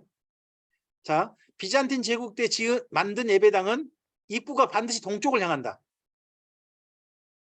동쪽을 향한다. 네. 2번째, 예배당 한가운데 반드시 세례터가 있다. 세례터가 있다. 3번째, 반드시 부속 건물로 식당이 있다. 이게 그 당시 예배당의 3대 특징이에요. 가서 꼭 확인하시는 거예요. 건물 보고 우와 건물 크다 야 오면 저 돌멩이 좀 봐라 이렇게만 보고 오시면 안 돼요. 예배당을 어떻게 지었는지 이런 걸 보고 오셔야 돼요. 네. 여기는 빌라델비아입니다. 빌라델비아는 제가 사진만 찍어왔습니다. 빌라델비아는 포도 농사가 좀 많이 됐던 곳이고요. 기념교회가 이렇게 남아있고요. 이렇게 무너지고 난 다음에 지금은 도시가 형성돼 있습니다만은 그 이후에 도시가 완전히 없어져 버렸다. 1300년경에 그런 곳이기도 합니다. 여기가 라오디게아입니다. 라오디게아는 지금요 발굴이 많이 됐습니다. 예전에 노 목사님 다녀오실 때는 발굴이 진짜 안 됐었나 봐요. 근데 지금 아주 발굴이 많이 돼가지고요. 지금 여기 밑에 여기가 비잔틴 제국 때 만든 라오디게아 기념교회입니다. 예배당. 그러다 보니까 이게 세례터입니다. 예배당 한가운데 있는 세례터 이런 것도 있고요. 여기가 건물들이 이렇게 있는 거죠. 네. 여기가 카르도입니다. 라오디게아는 황제가 다녀간 곳이에요. 네. 이곳에 보시면 혹시 제가 보입니까? 잘 찾아보시기 바랍니다. 제가 있을 수도 있습니다. 네. 다음 넘어갑니다. 여기에 그냥 걸어가지 않죠, 귀족들은. 여기가 라오디게아 현재 발굴된 카르도입니다. 홈이 파져 있잖아요. 그래서 이 홈 사이즈를 보고서 자, 여러분 여기 가쪽 길을 보시면요. 여기가 마차 2대가 다닐 수 있는 곳입니다. 아따가 실제로 바닥을 보면요. 마차가 다닌 흔적들이 그래가지고 바위가 닳아버린 흔적들이 많이 있습니다. 흔적이 있고요. 그리고 이 가쪽으로 세운 이 석주들이 있죠. 각 지역에 온갖 이 석주가 다 온 거랍니다. 한 지역 거이 아니래요.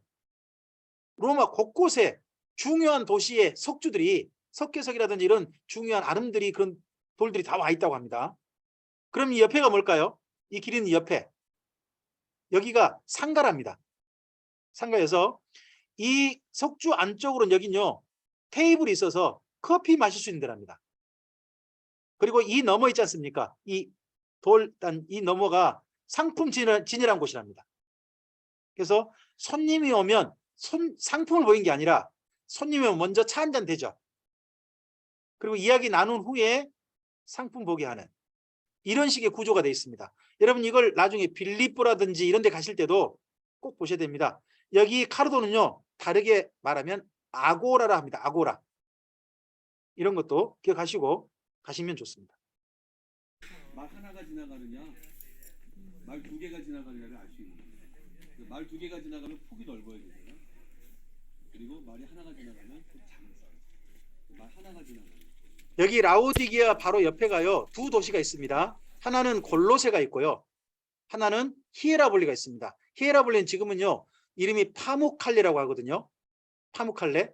파무칼레는 목화송이라는 뜻입니다. 거기가요 그 탄산 그러니까 탄산적 온천이 있어가지고 거기가 굉장히 유명한 세계 100대 관광지 중 하나입니다. 거기 노천 온천이 있거든요. 자, 잠깐 노천 온천 잠깐 가실까요?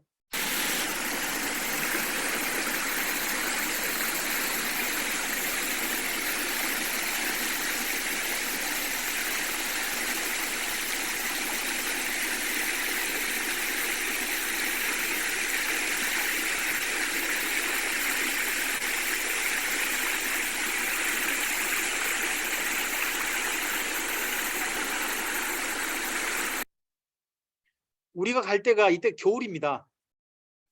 저쪽 혹시 저 뒤편에 눈 쌓인 거 보이십니까? 여기가 어디 갔습니까?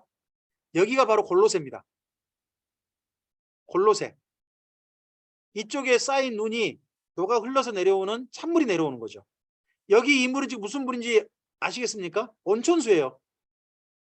지금 다 신발 벗고 왜 다니냐? 지금 온천 이거 노상 온천이거든요. 온천수에 발 담그려고 그런 겁니다. 저도 지금 발 담그고 지금 사진 찍고 이거 영상 찍은 겁니다. 가면 보통 여기서 하룻밤 주무십니다. 여기서 온천욕을 해야죠. 우리나라 사람은 온천 가면 반드시 하룻밤 자고 와야 됩니다. 그래서 여기가 지내고 오는 그런 장소이기도 합니다. 히에라볼리는 사실은 다른 데를 꼭 가봐야 됩니다. 빌립 집사의 순교 기념 교회입니다. 꼭대기가 있어요. 여기에 거기를 꼭 가보셔야 됩니다. 자, 우리 지금 아시아의 7교회를 방금 보셨습니다. 이 7교회 실제 보낸 편지들을 통해서 주님께서 말씀하십니다. 뭐라고요? 네, 행위를 살피라고요. 행위를 살피라고요. 그리고 반드시 하지 말아야 할 일 하지 말고 해야 할 일 하는 이김자가 되라고 주께서 말씀하십니다. 그렇게 지금 우리들에게 말씀하고 있는 이야기로 성령께서 하신 말씀으로 2장 3장을 읽어보시기 바랍니다. 그 이후 6장부터 20장입니다. 4장 5장은요 사실 장차될 일이 아닙니다. 장차될 일을 위해서 하늘나라에 갔고요. 거기서 장차될 일이 쓰인 책이 예수님의 손에 넘겨진 걸 본 게 4장 5장이 됩니다. 그래서 6장부터 22장이 장차될 일에 대한 내용인데요. 네, 한 분이 좀 읽어주셨으면 좋겠습니다. 네, 이제 순서가요. 다시 신유선 목사님이신가요? 네. 책 받으신 예수님께서 장차될 일을 보여주신다. 네, 장차될 일을 보여주는데 장차될 일은 7인, 7 나팔, 그리고 7 대접과 새하늘 새 땅. 이렇게 갑니다. 이 중에서 7인은요. 책 받으신 분이 예수님이셔가지고 7인을 떼신 분은 끝까지 예수님입니다. 여러분 6장을 가보시기 바랍니다.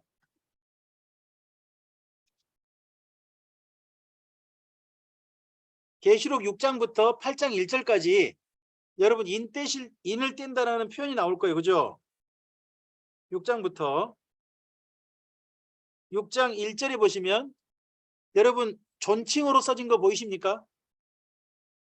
어린 양이 7인 중에 하나를 떼시는데 라고 돼 있죠. 존칭어. 그 다음에 3절도 보시면 둘째 인을 떼실 때에, 그 다음에 5절에 셋째 인을 떼실 때에, 그리고 7절에 넷째 인을 떼실 때에, 그죠? 그리고 9절에 다섯째 인을 떼실 때에, 12절에요 여섯째 인을 떼실 때에, 그리고 8장 1절 가보세요. 일곱째 인을 떼실 때에. 그러면 잘 생각하시기 바랍니다. 첫째 인부터요 7째 인의 사건에는요 그 사건 속에 예수님이 등장해요, 안 해요? 안 합니다.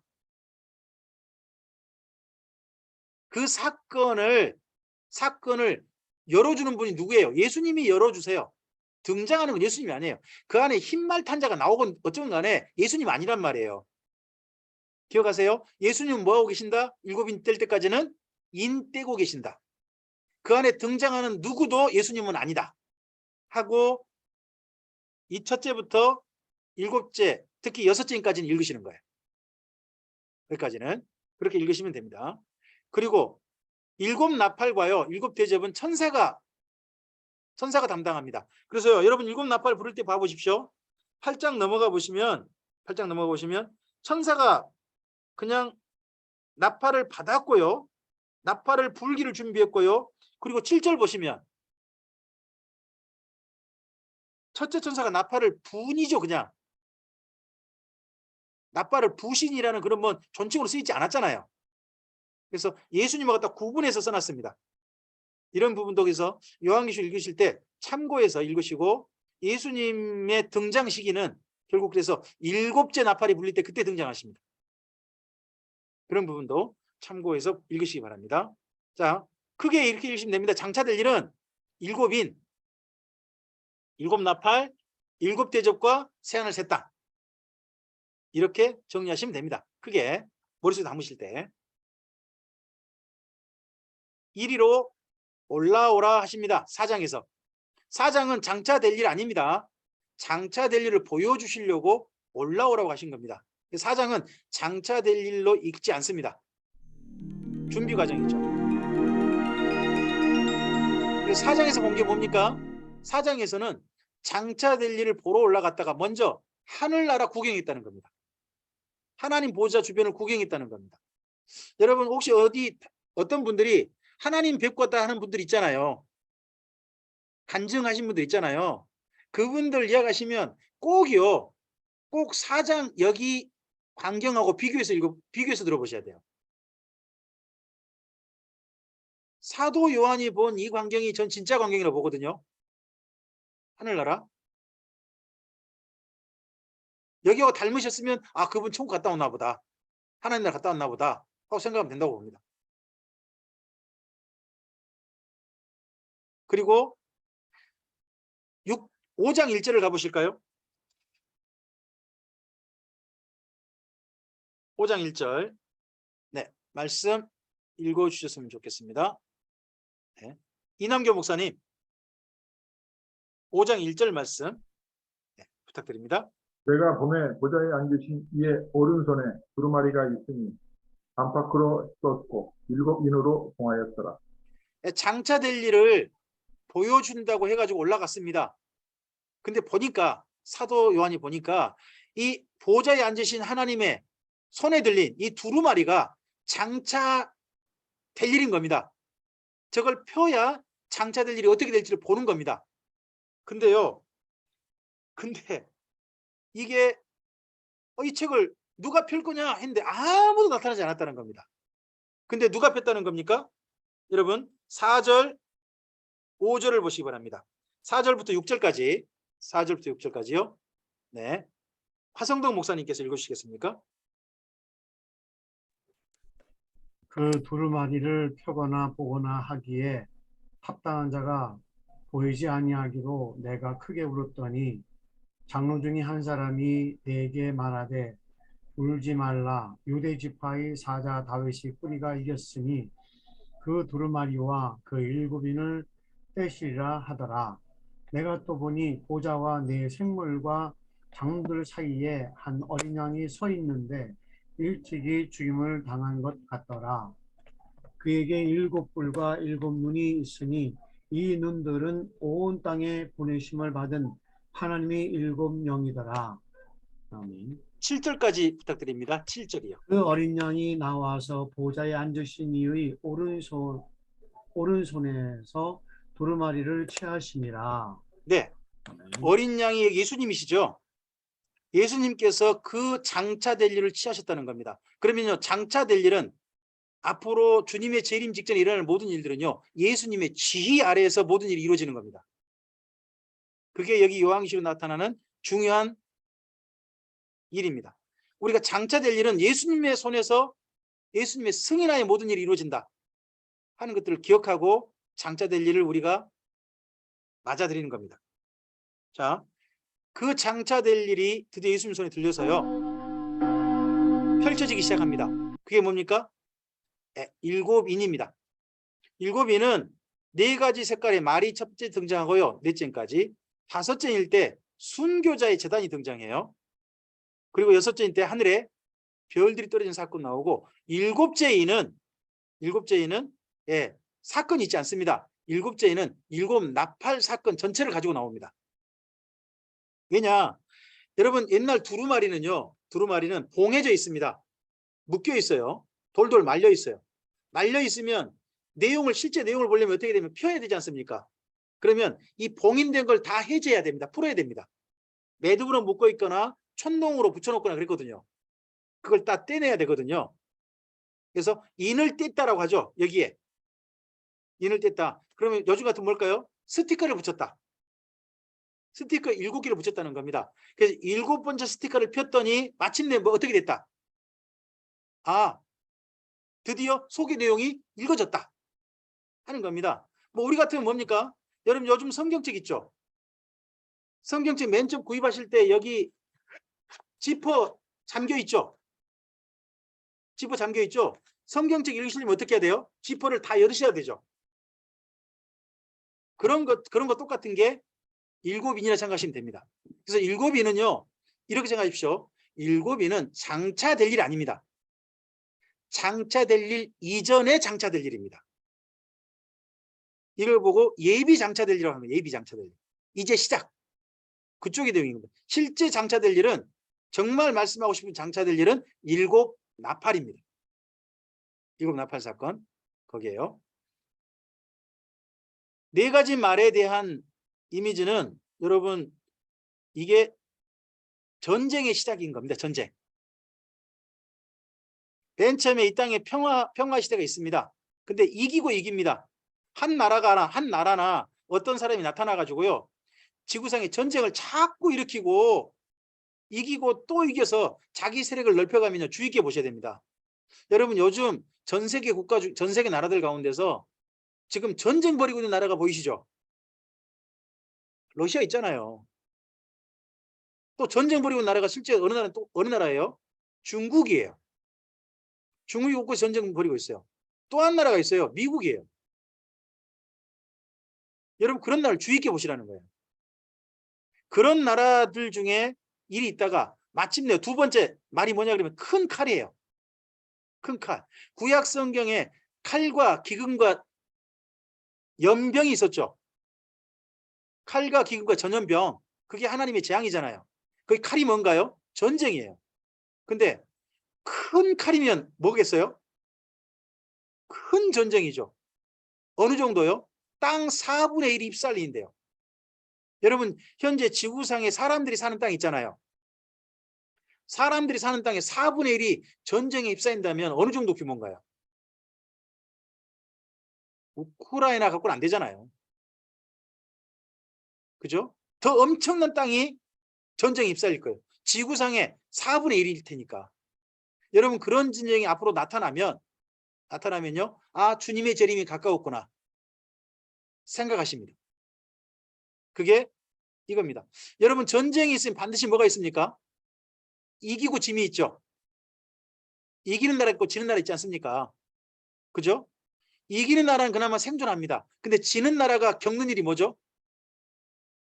지는 나라 겪는 일이 바로 기근입니다. 굶주림입니다. 여러분 이라크가 미국에 졌잖아요. 미국에 지고 난 다음에 이라크에서 일어났던 끔찍한 사건들 그 다음 뉴스가 많이 안 나왔습니다. 근데 어떤 비극적 사건을 제가 본 적이 있냐 그러면 먹을 게 없으니까요. 아이들이 그 이라크 사막에 가서 우리나라 시금치 같이 생긴 풀을 뿌리까지 뽑아 가지고 와서 집에서 스프로 끓여 먹는 모습을 한 사진 기자가 찍고 그 내용을 실어준 걸 제가 읽은 적이 있습니다. 근데 그 시금치 같은 풀이요 독초래요. 그거 많이 먹으면 어떻게 되냐 죽는답니다. 근데 먹을 게 없으니까 그 독초를 가지고 와서 집에서 스프를 끓여서 먹는 겁니다. 지금 당장 먹을 게 없으니까. 그게 옛날 이라크 모습인데 전쟁엔 반드시 나옵니다. 그래서 세 번째 말이요. 기근을 나타내는 말입니다. 기근을 나타내는 말. 여러분 한 데나리온에 밀 한 대고 한 데나리온 보리석대라 그러는데요. 한 데나리온이란 말이요. 하루 품삯입니다. 그 예수님의 그 포도원 품꾼 비유 기억하시면 됩니다. 품꾼에게 한 데나리온 약속해서 품꾼을 드렸다. 한 얘기 예수님 비유하신 적 있어요. 그거 기억하시면 돼요. 근데 하루 벌어가지고요. 밀가루 한 컵 받았답니다. 밀가루 한 컵 받으면요. 빵 한 개 나옵니다. 빵 한 개. 그럼 몇 사람 먹을까요? 한 사람 먹을 것밖에 없는데 한 사람 한 끼니 먹을 거예요. 근데 한 사람이 이렇게 벌어가지고요. 몇 사람이 먹을까요? 가족이 먹어야 되는 거죠. 끔찍한 기근을 말한 겁니다. 기근을 말하는. 그리고 마침내 어떻게 됩니까? 그런 기근과 함께 전염병이 돌죠. 전쟁이 일어나면 전염병이 심해지지 않습니까? 전염병에다가 수많은 또 쥐라든지 이런 전염을 일으키는 짐승들이 등장해가지고 그로 인해 사람들이 죽어나갑니다. 그런 사건이 마지막 청황색 말입니다. 이게 장차될 일에 우리에게 보여주는 첫 번째 징조입니다. 그중에 특별히 이 징조를 꼭 기억하시기 바랍니다. 땅 4분의 1 언젠가 지구상에 있을 이 전쟁이 일어나면 아 주님의 재림이 가까워 있구나 하는 사건으로 기억하시기 바랍니다. 아직은 이런 사건이 일어나지 않았습니다. 방금 제가 설명드린 내용 이렇게 제가 글로 썼습니다. 잠깐 눈으로 확인하시죠. 넘어갑니다. 그리고 다섯 번째 때면요. 그때 전쟁의 승기를 잡은 전 세계를 지배하는 나라가 등장하는 것 같은데 그가 아마도 요한계시록 13장에 있는 짐승의 나라 같습니다. 그래서 이때 수많은 기독인이 순교를 합니다. 억울하게 죽은 기독인들이 이때 나타날 겁니다. 지금은요 전 세계에서 기독인이 물론 순교한 나라들 많습니다. 특히 이슬람에서는 기독인이 많이 순교하죠. 뭐 북한도 그중에 한 나라고요. 그렇죠? 지금은 뭐 중국에서도 그런 가능성이 좀 높다 그러죠. 근데 이런 순교자가 그때는 엄청나게 나올 겁니다. 정말 그때 이들의 이 순교 당시 주님께서 지키실 겁니다. 그리고 마침내 여섯 번째 인인 별들이 떨어집니다. 이 사건을 지구상에 반드시 사건으로 이미 과학자들은 예상하고 있습니다.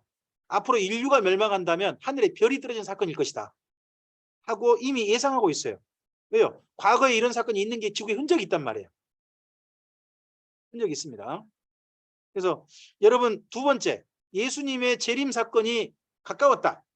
뭘로 아는 겁니까? 언젠가 하늘에 별이 떨어져 가지고요. 지구가 멸망한 게 아니고요. 인류가 멸망한 게 아니라 이로 인해서 하늘에 별이 떨어져 가지고 지구 곳곳에 인류가 큰 피해를 입은 사건이 나올 때 그때 주님의 재림이 가까웠구나 라고 생각하시면 됩니다. 그때 정도에 마지막으로 주님께서 천사를 보내가지고 인치게 하십니다. 여러분 꼭 비교해서 읽어보실 게 에스겔서 9장하고 여기 계시록 7장입니다. 두 개를 꼭 비교해서 읽어보십니다. 둘 다 천사가 인을 칩니다. 천사가 인치면요 반드시 멸망이 왔습니다. 에스겔서 9장에서는 예루살렘에서 천사가 인을 쳤거든요. 그러자 예루살렘이 멸망했습니다. 근데 요한계시록 7장은요 세상 모든 사람들을 대상으로 천사가 인을 칩니다. 그럼 어디가 멸망하겠습니까? 세상이 멸망합니다. 이 사건 후에 입맞은 유대인은 14만 4천이고 이방인 중 세수를 헤아릴 수 없었다. 이런 얘기 나오죠. 이 사건 후에 마침내 7 나팔의 환란이 옵니다. 여러분 요한계시록 읽을 때 이 두 개를 구분하셔서 읽으십니다. 환란과 진노를 구분하십니다. 환란과 진노를 구분하셔야 돼요. 환란은 성도도 겪어야 합니다. 환란은 성도도 외의가 아닙니다. 성도도 겪어야 합니다. 그러나 진노는 성도가 당하지 않습니다. 여러분 이집트에서 하나님께서 10가지 재앙을 내리실 때 말입니다. 그때 보면 이스라엘 민족도 겪었던 재앙들이 있습니다. 근데 중간부터 가면요 흑암 재앙이라든지 파리 재앙이라든지 이런 재앙들 나오면요 우박 재앙 이런 거 나오면 갑자기 고센 지역은 피해를 당하지 않습니다. 그게 여기 요한계시록의 그림자라고 생각하시면 됩니다. 그래서 7 나팔은요 성도도 겪는 환란이라는 걸 기억하시기 바랍니다. 이것 때문에 주님이 말씀하시는 겁니다. 이런 환란도 겪어야 한다는 거죠. 그러니까 로마 제국의 핍박 정도는 환란도 아니다 하는 걸 이야기하시는 겁니다. 이 환란은 두 가지로 옵니다. 하나는요 환경 재앙입니다. 또 하나는요 사람으로 말미암은 재앙입니다. 마지막 인류의 환란은요 두 가지로 올 겁니다. 하나는요 환경 재앙이고요. 또 하나는 사람이 만든 인재가 될 겁니다. 인재. 대표적인 인재가 뭘까요? 전쟁이에요. 전쟁. 전쟁을 일으켜서 인류 스스로 멸망할 겁니다. 그리고요 이 환경이 엄청나게 지금 문제가 될 겁니다. 지금 벌써 환경이 문제가 되고 있는 거 여러분 주변에서 더 이상 예외가 아니라 일상이 돼가고 있는 거 아닙니까? 앞으로 점점 이런 게 일상이 될 겁니다. 코로나도 원래는 사람이 만든 재앙일 수도 있지만요 사람으로 인한 환경 재앙일 수도 있습니다. 이 코로나의 그 균이 원래 그 열대박쥐라 그러죠. 열대박쥐의 속에 있던 균이라고 합니다. 바이러스라고 합니다. 근데 열대박쥐가요 지금 서식지가 중국 그쪽으로 옮겨진 겁니다. 중국 옮겨지면서 원래 없었던 중국에 없었던 박쥐가 살면서 그 중국 사람들한테 퍼지고요. 그러면 전 세계 나간 겁니다. 열대박쥐 사건이. 그러면 지금은요 열대박쥐가요 열대박쥐 속에 있었던 코로나균이요 박쥐보다는 사람 속에 있기를 더 좋아하는 것 같죠? 이런 일들이 앞으로 점점 많아질 겁니다. 그래서 두 개 기억하시기 바랍니다. 마지막 나팔 재앙은 환경 재앙과 사람이 만든 인재다. 단 하나 무저경에서 올라온 황충 재앙이 있습니다. 이건 하나님께서요 마지막 이래도 지옥 갈래 하시는 재앙으로 여러분께서 한번 읽어보시기 바랍니다.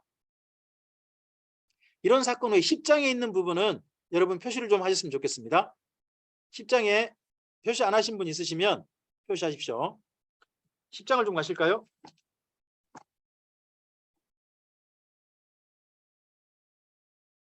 (10장) 5절부터 7절까지입니다.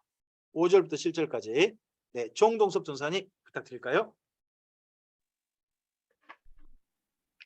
내가 본 바 바다와 땅을 밟고 서 있는 천사가 하늘을 향하여 오른손을 들고 세세토록 살아계신 이 곧 하늘과 그 가운데에 있는 물건이며 땅과 그 가운데에 있는 물건이며 바다와 그 가운데에 있는 물건을 창조하신 이를 가리켜 맹세하여 이르되 지체하지 아니하리니 일곱째 천사가 소리내는 날 그의 나팔을 불려고 할 때에 하나님이 그의 종 선지자들에게 전하신 복음과 같이 하나님의 그 비밀이 이루어지리라 하더라.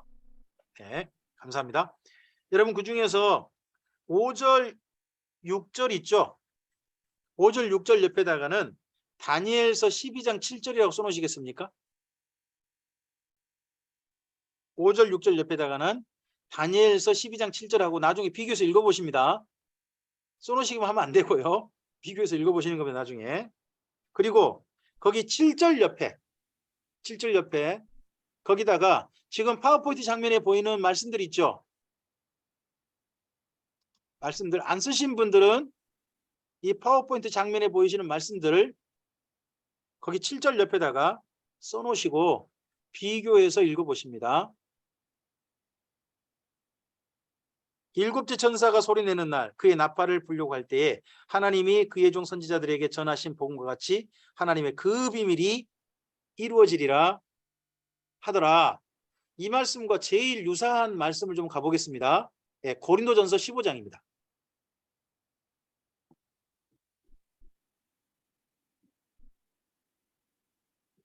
고린도전서 15장 51절을 갈까요?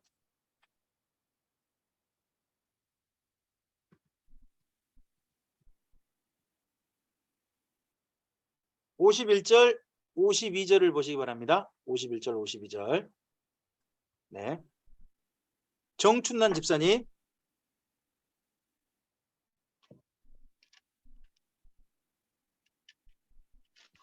고전 51절 15장 네. 51절 52절이요.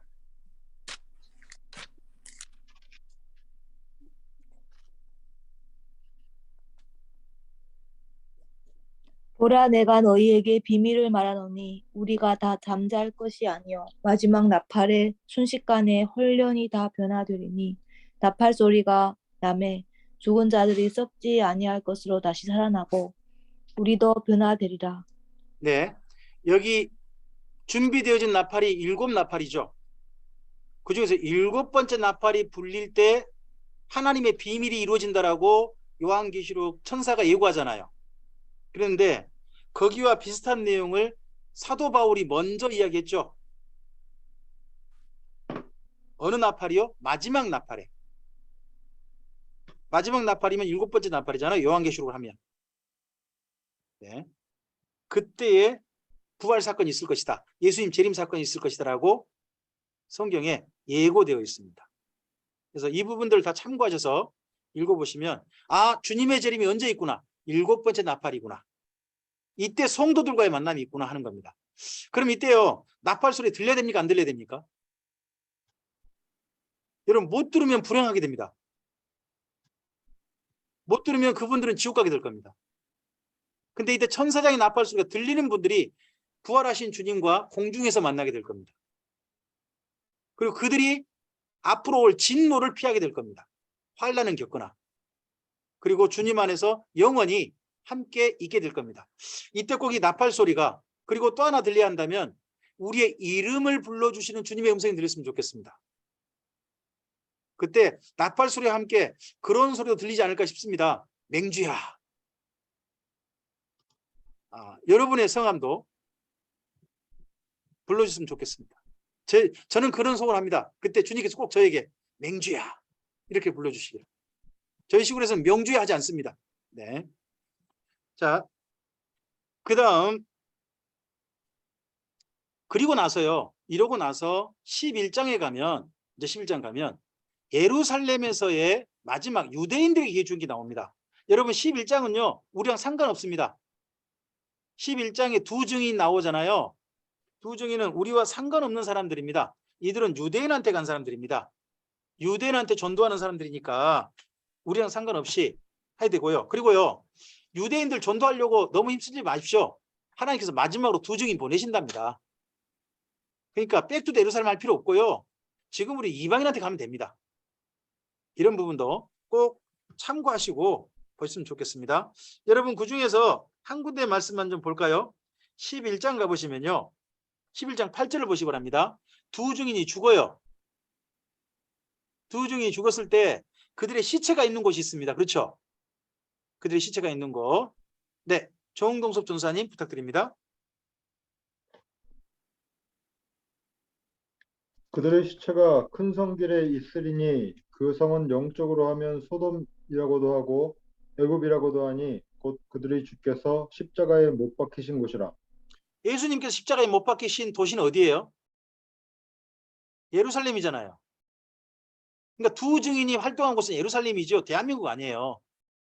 그래서 피지에 지금 뭐 웬 여자분이 성도를 데리고 가가지고 자기가 두 증인이라 그러면서 데리고 갔는데요. 그분 두 증인 아니에요.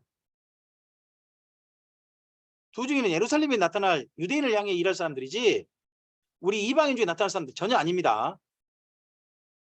이런 부분들은 잘 읽으시고요. 그리고 나서 우리와 합당한 부분은 연결되면 15절 이하입니다. 11장 15절 이하 7번째 나팔이죠. 이 15절 이하 여기 내용이 뭐냐? 7번째 나팔 불리고 난 다음에 이루어질 사건들을 말한 겁니다. 7번째 나팔이 불려지면서 이루어질 사건. 이게 뭐냐? 예수님의 재림으로 말미암아 이루어질 사건입니다. 여러분 예수님 초림으로 말미암아 역사가 변화되어졌죠. 역사가 달라졌습니다. 그와 함께 이제 예수님의 재림과 함께 성도들과 만남과 함께 인류 역사가 또 한 번 변곡점을 만날 겁니다. 역사가 달라질 겁니다. 그래서 예수님의 재림과 함께 이루어질 사건으로 거기 15절부터 18절을 꼭 정리해서 읽어보시기 바랍니다. 여러분께서도 꼭 정리해서 읽어보십니다. 자, 그리고 나서 굉장히 중요한 역사적 변곡점이 왔기 때문에 이 예수님의 재림 사건이 있기까지 역사를 회고합니다. 그게 12장부터 14장입니다. 12장부터 14장은요. 예수님의 이 재림이 있기까지 지난 역사 전체를 요약한 겁니다. 요약하고요. 그리고 나서 15장부터 22장이요. 나팔 불리고 예수님의 재림 사건 있고 난 다음에 있을 사건들입니다. 이제 둘로 나뉘게 됩니다. 하나는 성도들이 갈 길이 나옵니다. 또 하나는요. 예수님께 부름받지 못한 사람들이 갈 길입니다. 이때 이제 둘로 확실히 나뉩니다. 우리는 불이 섞인 유리바다 건너편에 예수님과 함께 섰는 사람들 속에 그곳에서 꼭 뵀으면 좋겠습니다. 이곳에 계셔야 됩니다. 이곳에. 이 밑에 계시면 안 됩니다. 이 밑에 있는 이야기는 그래서 우리가 읽을 필요 없습니다. 여러분 혹시나 이 밑에 있는 이야기 관심 있습니까? 일곱 대접, 뭐 그리고 바벨론 종교 멸망, 그리고 정치 바벨론 멸망 이런 거에 관심 있습니까? 혹시 당사자 되십니까? 이건 그쪽 사람들로 겪으라 그러고 우리가 관심 가져야 할 것은요. 19장 20장에 있는 우리의 이 길입니다. 20장 넘어 길. 여기를 보시면 됩니다. 이 밑에 길 가지 마세요. 밑에는 그 중에서 12, 13, 14장을 어떻게 읽을 것인가 하는 걸 간단하게 좀 요약을 해봤습니다. 한 분이 좀 읽어주시면 좋겠습니다. 네, 정보영 목사님께서요. 읽어주실까요? 12장이요.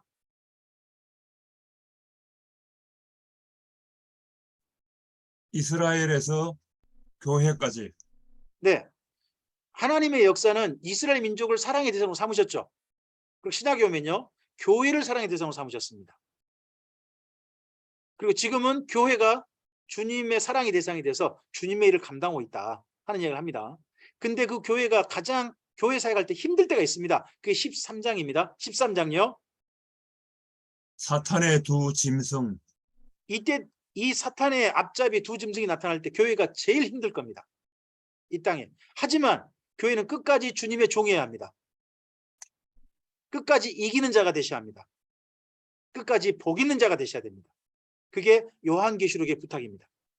이런다 할지라도 14장입니다. 복음 전파의 역사. 네, 꼭 해야 될 일이 뭐라는 거예요? 복음 전파라는 겁니다. 주님 오실 때까지 예수님을 전하는 일을 멈추지 마셔야 한다는 겁니다. 심지어 사탄의 두 짐승이 있다 할지라도 예수님을 전하는 일은 한결같이 해야 된다 하는 것을 이야기합니다. 이러다 보면 주님 오신다는 겁니다. 이게 12장에 있는 장면이죠. 12장에 여기 한 여인이 등장하는데 그 여인이 이스라엘 민족입니다. 이스라엘 민족을 통해 예수님이 태어납니다. 근데 예수님 태어날 때 그 태어남에 대해서요, 사탄이 방해했다는 겁니다. 하지만 예수님은 태어나셨고 승천하셨다는 겁니다. 마침내 이기신 거죠. 그러고 난 다음에 예수님을 어떻게 할 수 없으니까 사탄이 자기와 함께 있는 귀신들과 함께 하늘의 천사들하고 우리가 모르는 전쟁이 일어난 모양입니다. 이 전쟁에서 사탄은 더 이상 하늘에 올라갈 수 없었습니다. 여러분, 욥기에 보면 하나님 보좌 우편에서 욥을 상소하는, 욥에 대해서 참소하는 사탄이 있었습니다. 그리고 스가랴서를 보면요, 스가랴서에서도 대제사장이 죄를 지으니까 그 죄를 하나님 앞에 참소하고 있는 사탄이 있었습니다. 근데 이제는 더 이상 사탄이 하늘나라 못 가고 땅에 쫓겨난 겁니다. 그럼 땅에 쫓겨난 사탄이요, 자기의 이제 남은 시간이 얼마 남지 않았다. 그러면 그 시간 동안 해야 할 일이 뭐다? 할 수만 있으면 이 땅의 모든 사람을 미혹해야 된다. 하는 일에 힘쓰게 된다는 겁니다. 그런 사탄이 대상, 반드시 무너뜨려야 되겠다 대상한 게 어디라고요? 교회라는 겁니다. 그때 여인이 광야로 도망을 치고요, 그 여인의 후예가 등장합니다. 여러분 12장 17절을 가보세요. 12장 17절입니다. 네, 이근규 장로님.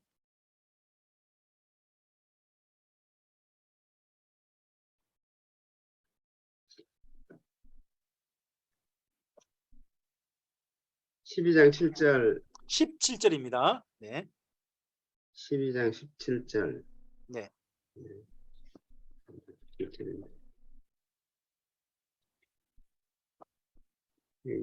그러면 12장 17절.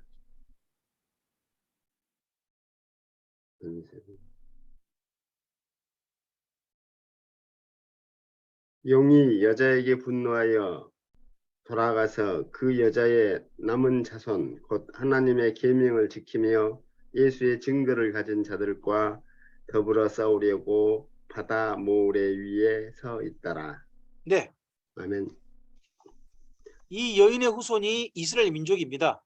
그런 가운데서 특별히 이제 사탄이 누구랑 싸우려고 합니까? 하나님의 계명을 지키며 예수의 증거를 가진 자. 그럼 유대인 중에서도요, 예수님을 믿는 사람들과 싸우려고 한다는 겁니다. 다르게 말하면 누가 됩니까? 교회입니다. 그래서 교회를 핍박하는, 교회를 어쨌든지 무너뜨리는 자로 사탄이 내세운 자가 바로 13장에 나오는 두 짐승이 됩니다. 두 짐승, 정치 짐승과 종교 짐승입니다. 이를 통해서 무너뜨리려고 합니다. 이는 무너뜨리려는 그림자가 뭐라는 겁니까? 바로 도미티아누스의 기독교 박해라는 겁니다. 황제 숭배하라고 강요한 겁니다. 이게 그림자가 되어지고 장차 짐승이 바로 그런 일들을 실질적으로 인류 전체에게 행할 날이 올 거라고 13장은 이야기하고 있는 겁니다. 그럴 때 수많은 기독인이 순교할 겁니다. 하지만 어떤 사람들은 이러한 핍박에 굴복하기도 하겠죠. 이 핍박에 굴복하지 않고 끝까지 성도답게 길을 걸어가는 거, 그게 바로 이기는 게 됩니다. 이러할 때 교회는 어떻게 살아야 되나요? 그 이야기가 14장입니다. 끝까지 복음 전파 일을 감당하자 하는 걸로 14장을 읽으시면 됩니다. 마침내 그러다 보면 알곡주수와 포도주수가 있게 될 겁니다. 그때 성도들은 알곡주수로 주님 안에 부름받길 바란다 하는 내용이 14장에 있습니다. 그리고 15장에서는요, 우리랑 상관이 없습니다. 15장의 첫머리에 불이 섞인 유리바다 건너편에 노래하고 있는 자만 우리고요. 거기 성전에서 나오는 7 대접, 그건 우리한테 주는 거 아닙니다. 땅에 남겨진 자들이 주어진 겁니다. 16장. 자, 16장은 이거거든요. 혹시 여기에 참여하고 싶으신 분 계세요? 그냥 넘어갑시다. 이런 게 부어집니다. 한꺼번에 그냥. 한꺼번에 부어져서 땅에 남겨진 자들이 진노를 당합니다. 여러분 환난이 아닙니다. 여러분 거기 16장을 잘 읽어보시면 진노라고 되어 있습니다. 하나님의 진노. 진노란 말은 그냥 나온 표현 아닙니다. 하나님께 마지막으로 멸망시킬 때만 이런 표현 나옵니다. 더 이상 화를 참지 않으실 때만 이 표현이 나온다는 거 기억하시고 16장 읽으시면 됩니다. 그리고 그렇게 인류를 멸망으로 가져가는, 멸망으로 되게 하는 두 존재를 이야기합니다. 여러분 선지서를 읽어보면요, 북이스라엘과 남유다를 멸망시킨 주 원인 범들이 누굽니까? 지도자들입니다. 지도자들. 그렇게 나오거든요. 마찬가지로 마지막 인류의 멸망도요, 멸망도 정치 지도자와 종교 지도자가 결국은 인류를 파멸로 몰고 갈 겁니다. 거기 내용이 17장, 18장이라고 생각하시면 됩니다. 그래서 인류에 쌓은 모든 바벨탑이 무너질 때 그때 주님께서 이 땅에 재림하실 겁니다. 아까 이 주님의 재림 때 우리가 할렐루야 찬양하자 하는 것은 잠깐 쉴 때 잠깐 했습니다. 일부러 그때 보여드렸습니다. 시간을 절약하기 위해서. 네, 이 이후에 우리가 봐야 할 때 그것은 이 19장 이후입니다. 19장 이후 사탄이 한 1000년간 무적행에 갇힙니다. 그때 이 땅에는 생존한 인류, 그들이 다시 한번 하나님 앞에서 번성하고요, 하나님을 믿고 하나님을 배울 수 있는 기회를 갖습니다. 거기에 하나님 새롭게 배우는 사람 속에 우리 아닙니다. 우리는 거기 천년왕국에 들어갈 사람들 아니거든요. 그러니까 거기 넘어가도 됩니다. 여기까지는. 그러니까 우리가 대상이 아니에요. 땅에 남아있는 자들의 번성, 그리고 천년왕국 이런 사람들이니까 그냥 넘어가도 됩니다. 넘어가도 되고요. 우리가 볼 것은 여기 20장에 있는 하나님의 백보자 심판입니다. 하나님의 심판 때 반드시 두 가지 심판을 받게 됩니다. 하나는요, 예수님을 믿었느냐입니다. 하나님이신 마지막 사랑의 선물이었거든요. 이 선물을 받아들였느냐가 중요한 거거든요. 여러분 잘 생각해 보십시오. 선악을 알게 하는 열매 먹느냐 안 먹느냐 별거 아니잖아요. 근데 왜 중요합니까? 선악을 알게 한 열매를 먹지 말라는 분은 누구? 하나님. 먹으라고 유혹한 이는 누구? 사탄이었지 않습니까? 따른 이가 누구를 따르느냐에 따라서 인류의 운명이 갈렸습니다. 마찬가지로 하나님께서 마지막으로 인류에게 주신 이 땅의 생명을 유한으로 사는 인류에게 주신 선물이 뭐냐? 바로 예수님입니다. 예수님을 받아들일 거냐 안 받아들일 거냐, 이것 딱 선물로 주신 겁니다. 사탄은 뭐라고 하는 겁니까? 그거 받지 마라. 그거 뭐 필요 있다냐 이러는 겁니다. 근데 하나님께서는요, 값없이 이 선물을 내주셨습니다. 누구든지 원하는 자는 이 선물을 받아라 하고 예수님을 주셨습니다. 그러므로 예수님을 받아들였느냐 예수님을 거절했느냐는요, 하나님의 마지막 사랑의 호의를 받아들였느냐 거절했느냐거든요. 그래서 이것은 반드시 하나님께서 심판하실 내용입니다. 또 하나는 뭡니까? 그렇게 주님 앞에 섰을 때 지나온 삶에 대해서 살펴보실 겁니다. 여러분 우리 성도들이 한 가지 꼭 기억하셔야 될 말씀이 있습니다. 여러분 베드로전서 2장을 좀 가시겠습니다.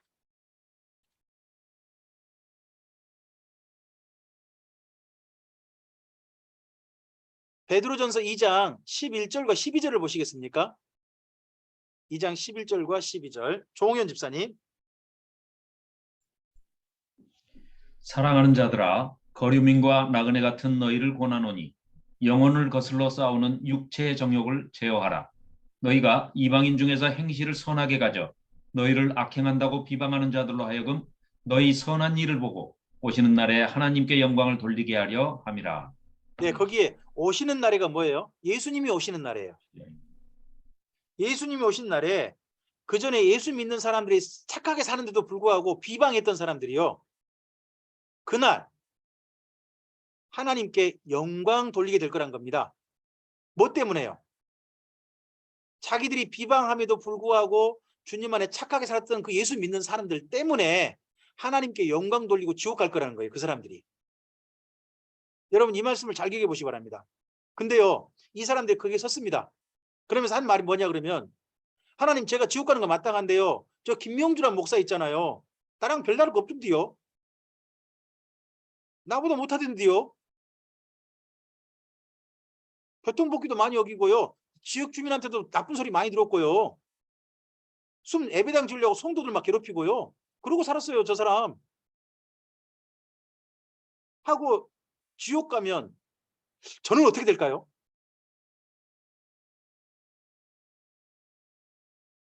여기 말씀에서요. 여기 12절 말씀을 꼭 기억해야 됩니다. 우리가 정말 주님의 사람으로서 잘 살았느냐, 바르게 살았느냐, 못 살았느냐에 마지막 증인들이 있을 겁니다. 하나님 보좌 우편에서, 보좌 심판대에서. 그게 누굽니까? 우리와 함께 살다가 지옥 갈 사람들입니다. 내가 예수 믿는 거 보고 저 사람 참 나쁜 사람이요. 뭘 저런 걸 다 믿어. 했던 사람들이 그날요. 이해갈 겁니다. 그때 우리 보고 그 사람들이 나는 지옥 가 마땅하고요. 저 사람은 천국 갈만 합니다. 이런 얘기 해줘야 한다는 겁니다. 이런 부분들을 좀 기억하시면 좋겠습니다. 하나님 심판대 앞에 설 우리의 모습이니까요. 또 한 종류 여기 들어가는 거죠. 여러분 불 모시다 보니까요. 예수님께서 세례요한이 뭐라고 한 겁니까? 불 세례라고 한 겁니다. 세례란 말이 원래 침내죠. 잠긴다죠. 불못에 들어가니까 불이 잠기는 거죠. 네. 우리는 여기가 아니라 하나님 준비하신 새 예루살렘 성에 들어갔으면 좋겠습니다. 여러분 요한복음 1장을 좀 가시겠습니다. 요한복음 14장입니다. 요한복음 14장 1절부터 4절인데요. 네. 정춘단 집사님. 네, 요한복음 14장 네. 몇 절이요? 1절에서 4절 말씀. 네.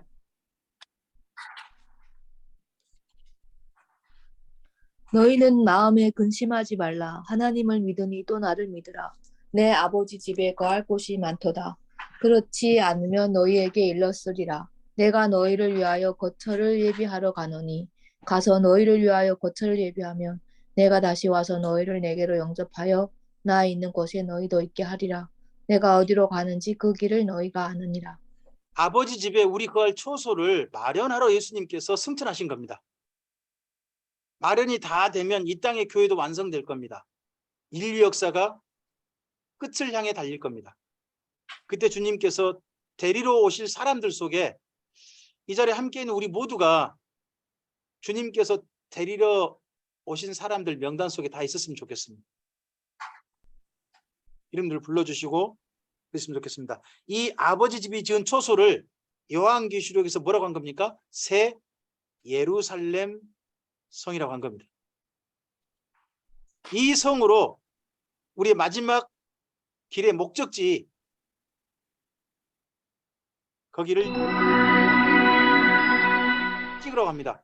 이곳에서 만나자고 하십니다. 주님도 이걸 준비하고 계시고 우리들도 이곳에서 만나자고 하십니다. 이 문 여는 사람들 문 열려 있습니다. 문이 닫혀 있지 않습니다. 열려 있지만 어떤 사람은 들어갈 거고 어떤 사람은 못 들어갈 겁니다. 들어가는 사람들 속에 우리가 다 있었으면 좋겠습니다. 이 사람들은 어떤 사람들입니까? 바로 요한계시록 이렇게 말합니다. 복 있는 자라고 합니다. 이 안에 들어갈 사람들을 복 있는 자라고 표현합니다.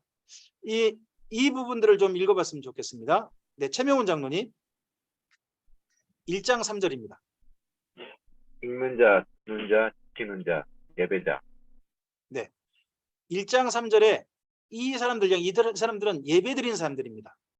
하나님께 진실하게 예배하는 사람들이 그날 하나님 보좌 앞에 들어갈 겁니다. 14장 13절입니다. 주 안에서 듣는 자들. 네, 그리고 16장 15절입니다. 깨어 자기 옷을 지켜 입는 자. 지금 현재 오늘의 삶에서 자기 옷, 예수님이 주신 예복이죠. 이것을 지켜서 오늘도 입는 자는요. 오늘 현재 내 삶을 산제사로 드리고 있는 제사장으로 사는 사람들입니다. 19장 9절요. 어린 양의 혼인잔치에 청함 받은 자들. 네, 우리 모두 다 이 초청장 받았으면 좋겠습니다. 그 다음에 20장 6절이요. 첫째 부활에 참여한 자들. 예수님의 7번째 납할 때 부름받은 사람들을 가리킵니다. 22장 7절이요. 예언의 말씀을 지키는 자들. 이 요한계시록 말씀을 따라서 이기는 자들, 요한계시록 말씀을 따라서 행하는 자들, 그들이 바로 22장 7절입니다. 그리고 22장 14절이요. 두루마기 예복을 빠는 자들. 네, 그날 생명수 강변에서 마지막 예루살렘 성 들어가기 전에 거기에 옷을 씻어 입고 들어가는 자들, 이들이 우리들이었으면 좋겠습니다. 이런 자들이 요한계시록으로 말하는 새 예루살렘 성에 들어갈 자들입니다. 이들을 초대합니다. 그들을 주님이 누구라고 하십니까? 상속자라고 하십니다. 그들에게 준비한 게 뭡니까? 생명나무입니다. 예전에 에덴 동산에 그 준비했던 그 생명나무를 이제서야 이때 먹을 수 있게 준비하십니다. 그리고 상을 준비하셨습니다. 그리고 이 사람들이 이 책 수신자로서 오늘 초대받고 있습니다. 여러분, 요한계시록 22장을 가시겠습니까?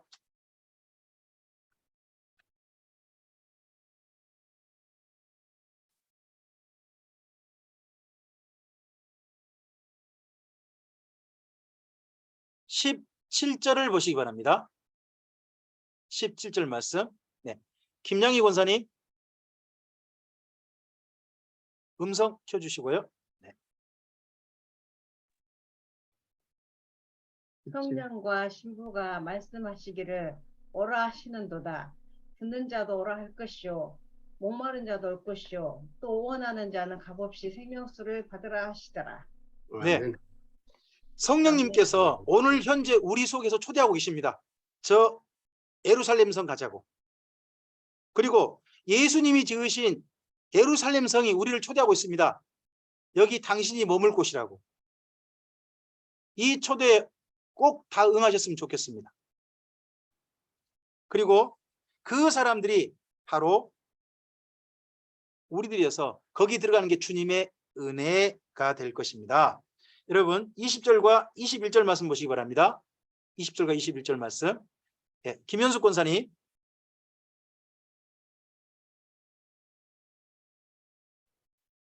이것들을 증언하신 이가 이르시되 내가 진실로 속히 오리라 하시거늘 아멘. 주 예수여 오시옵소서. 주 예수의 은혜가 모든 자들에게 있을지어다. 아멘. 아멘.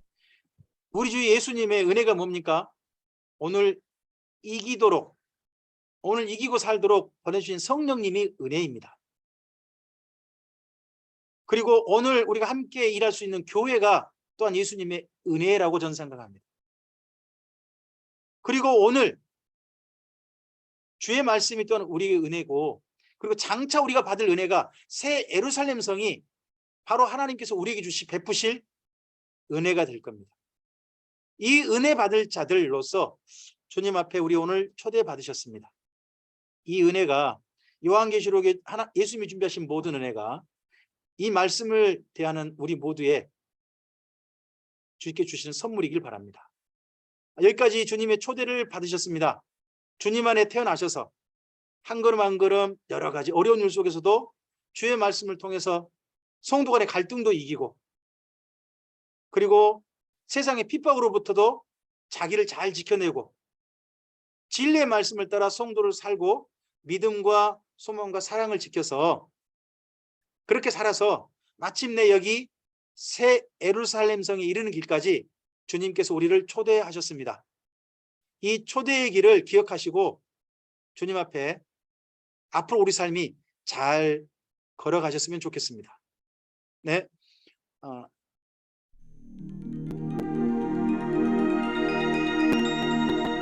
저는 새 예루살렘 성한 모습을 좀 더 잘 그리는 분이 나왔으면 좋겠습니다. 안에 딱 그림 보고 야 진짜 나 저기 가고 싶다 하는 생각이 드는 그림이 좀 나왔으면 좋겠습니다. 혹시 좋은 그림 있으면 저한테 꼭 좀 공유 좀 해주십시오. 맨 마지막 이 그림 할 때마다 제가 든 생각인데 이 정도 그거 되나 하는 생각이 들 때가 있습니다. 훨씬 좋은 그림 있으면 꼭 좀 이야기해 주십시오. 저한테 소개해 주시고 하시면 제가 마지막에 그림으로 진짜 이곳에 갑시다 하는 걸로 꼭 사용하겠습니다. 오늘 마지막으로 우리 강좌 참석한 모든 분들에게 서로를 그날 주님 앞에 서기를 바라면서 함께 축복했으면 합니다. 음성을 켜지 마시고요. 음성 켜지 마시고 참석한 모든 분들을 위해서 축복해 주셨으면 좋겠습니다. 네, 함께 축복합니다. 내가 기도하노라. 너희 사랑을 지식과 모든 총명으로 점점 더 풍성하게 하사 너희로 지극히 선한 것을 분별하며 또 진실하여 허물 없이 그리스도의 날까지 이루고 예수 그리스도로 말미암아 의의 열매가 가득하여 하나님의 영광과 찬송이 되기를 원하노라. 아멘. 예.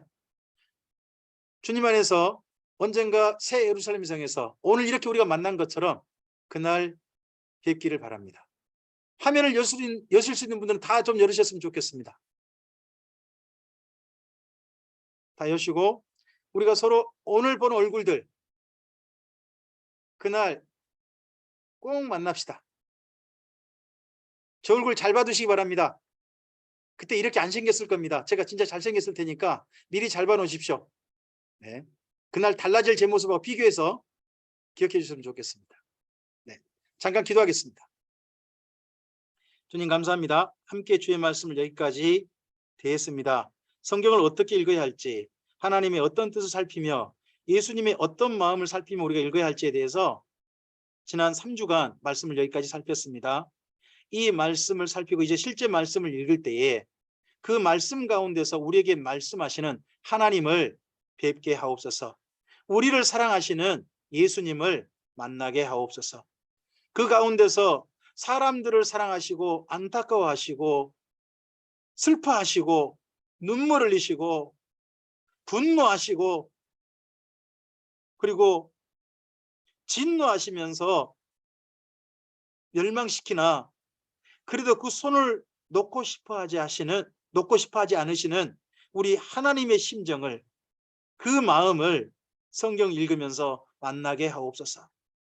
교회를 핏값을 주고 이 땅 가운데 태어나게 하시고 그 교회가 자라는 것을 원하셔서 성령님을 보내주시고 교회가 어릴 때도 지켜보시고 교회끼리 서로 사이가 안 좋을 때도 안타까워하시며 지켜보시고 이 땅 가운데서 교회가 제 역할 못할 때도 지켜보시고 교회가 잘할 때는 너무너무 기뻐하시고 그 교회를 격려하셔서 모든 교회들이 끝까지 교회답게 자기 삶을 살아서 언젠가 새 예루살렘 성에서 만나기를 기대하시며 교회를 향하신 사랑을 내보이시는 예수님의 마음도 꼭 만나게 하옵소서. 성경을 읽음으로 하나님을 뵙게 해주셔서 이 하나님을 뵌 사람으로서 이 땅 가운데 그 어떤 유혹에도 그 어떤 사람들의 지식에도 결코 흔들리지 아니하고 주님의 사람답게 바른 길을 뚜벅뚜벅 주님이 계신 곳까지 걸어가는 우리 모두가 될 수 있도록 우리를 도와 주시옵소서. 오늘 이후의 삶, 이제 성경을 읽고 성경 속에서 하나님을 뵙고 그 하나님과 함께 걸어갈 참여한 모든 강자 참여자들 그 삶 속에 주님 함께 동행해 주시옵소서.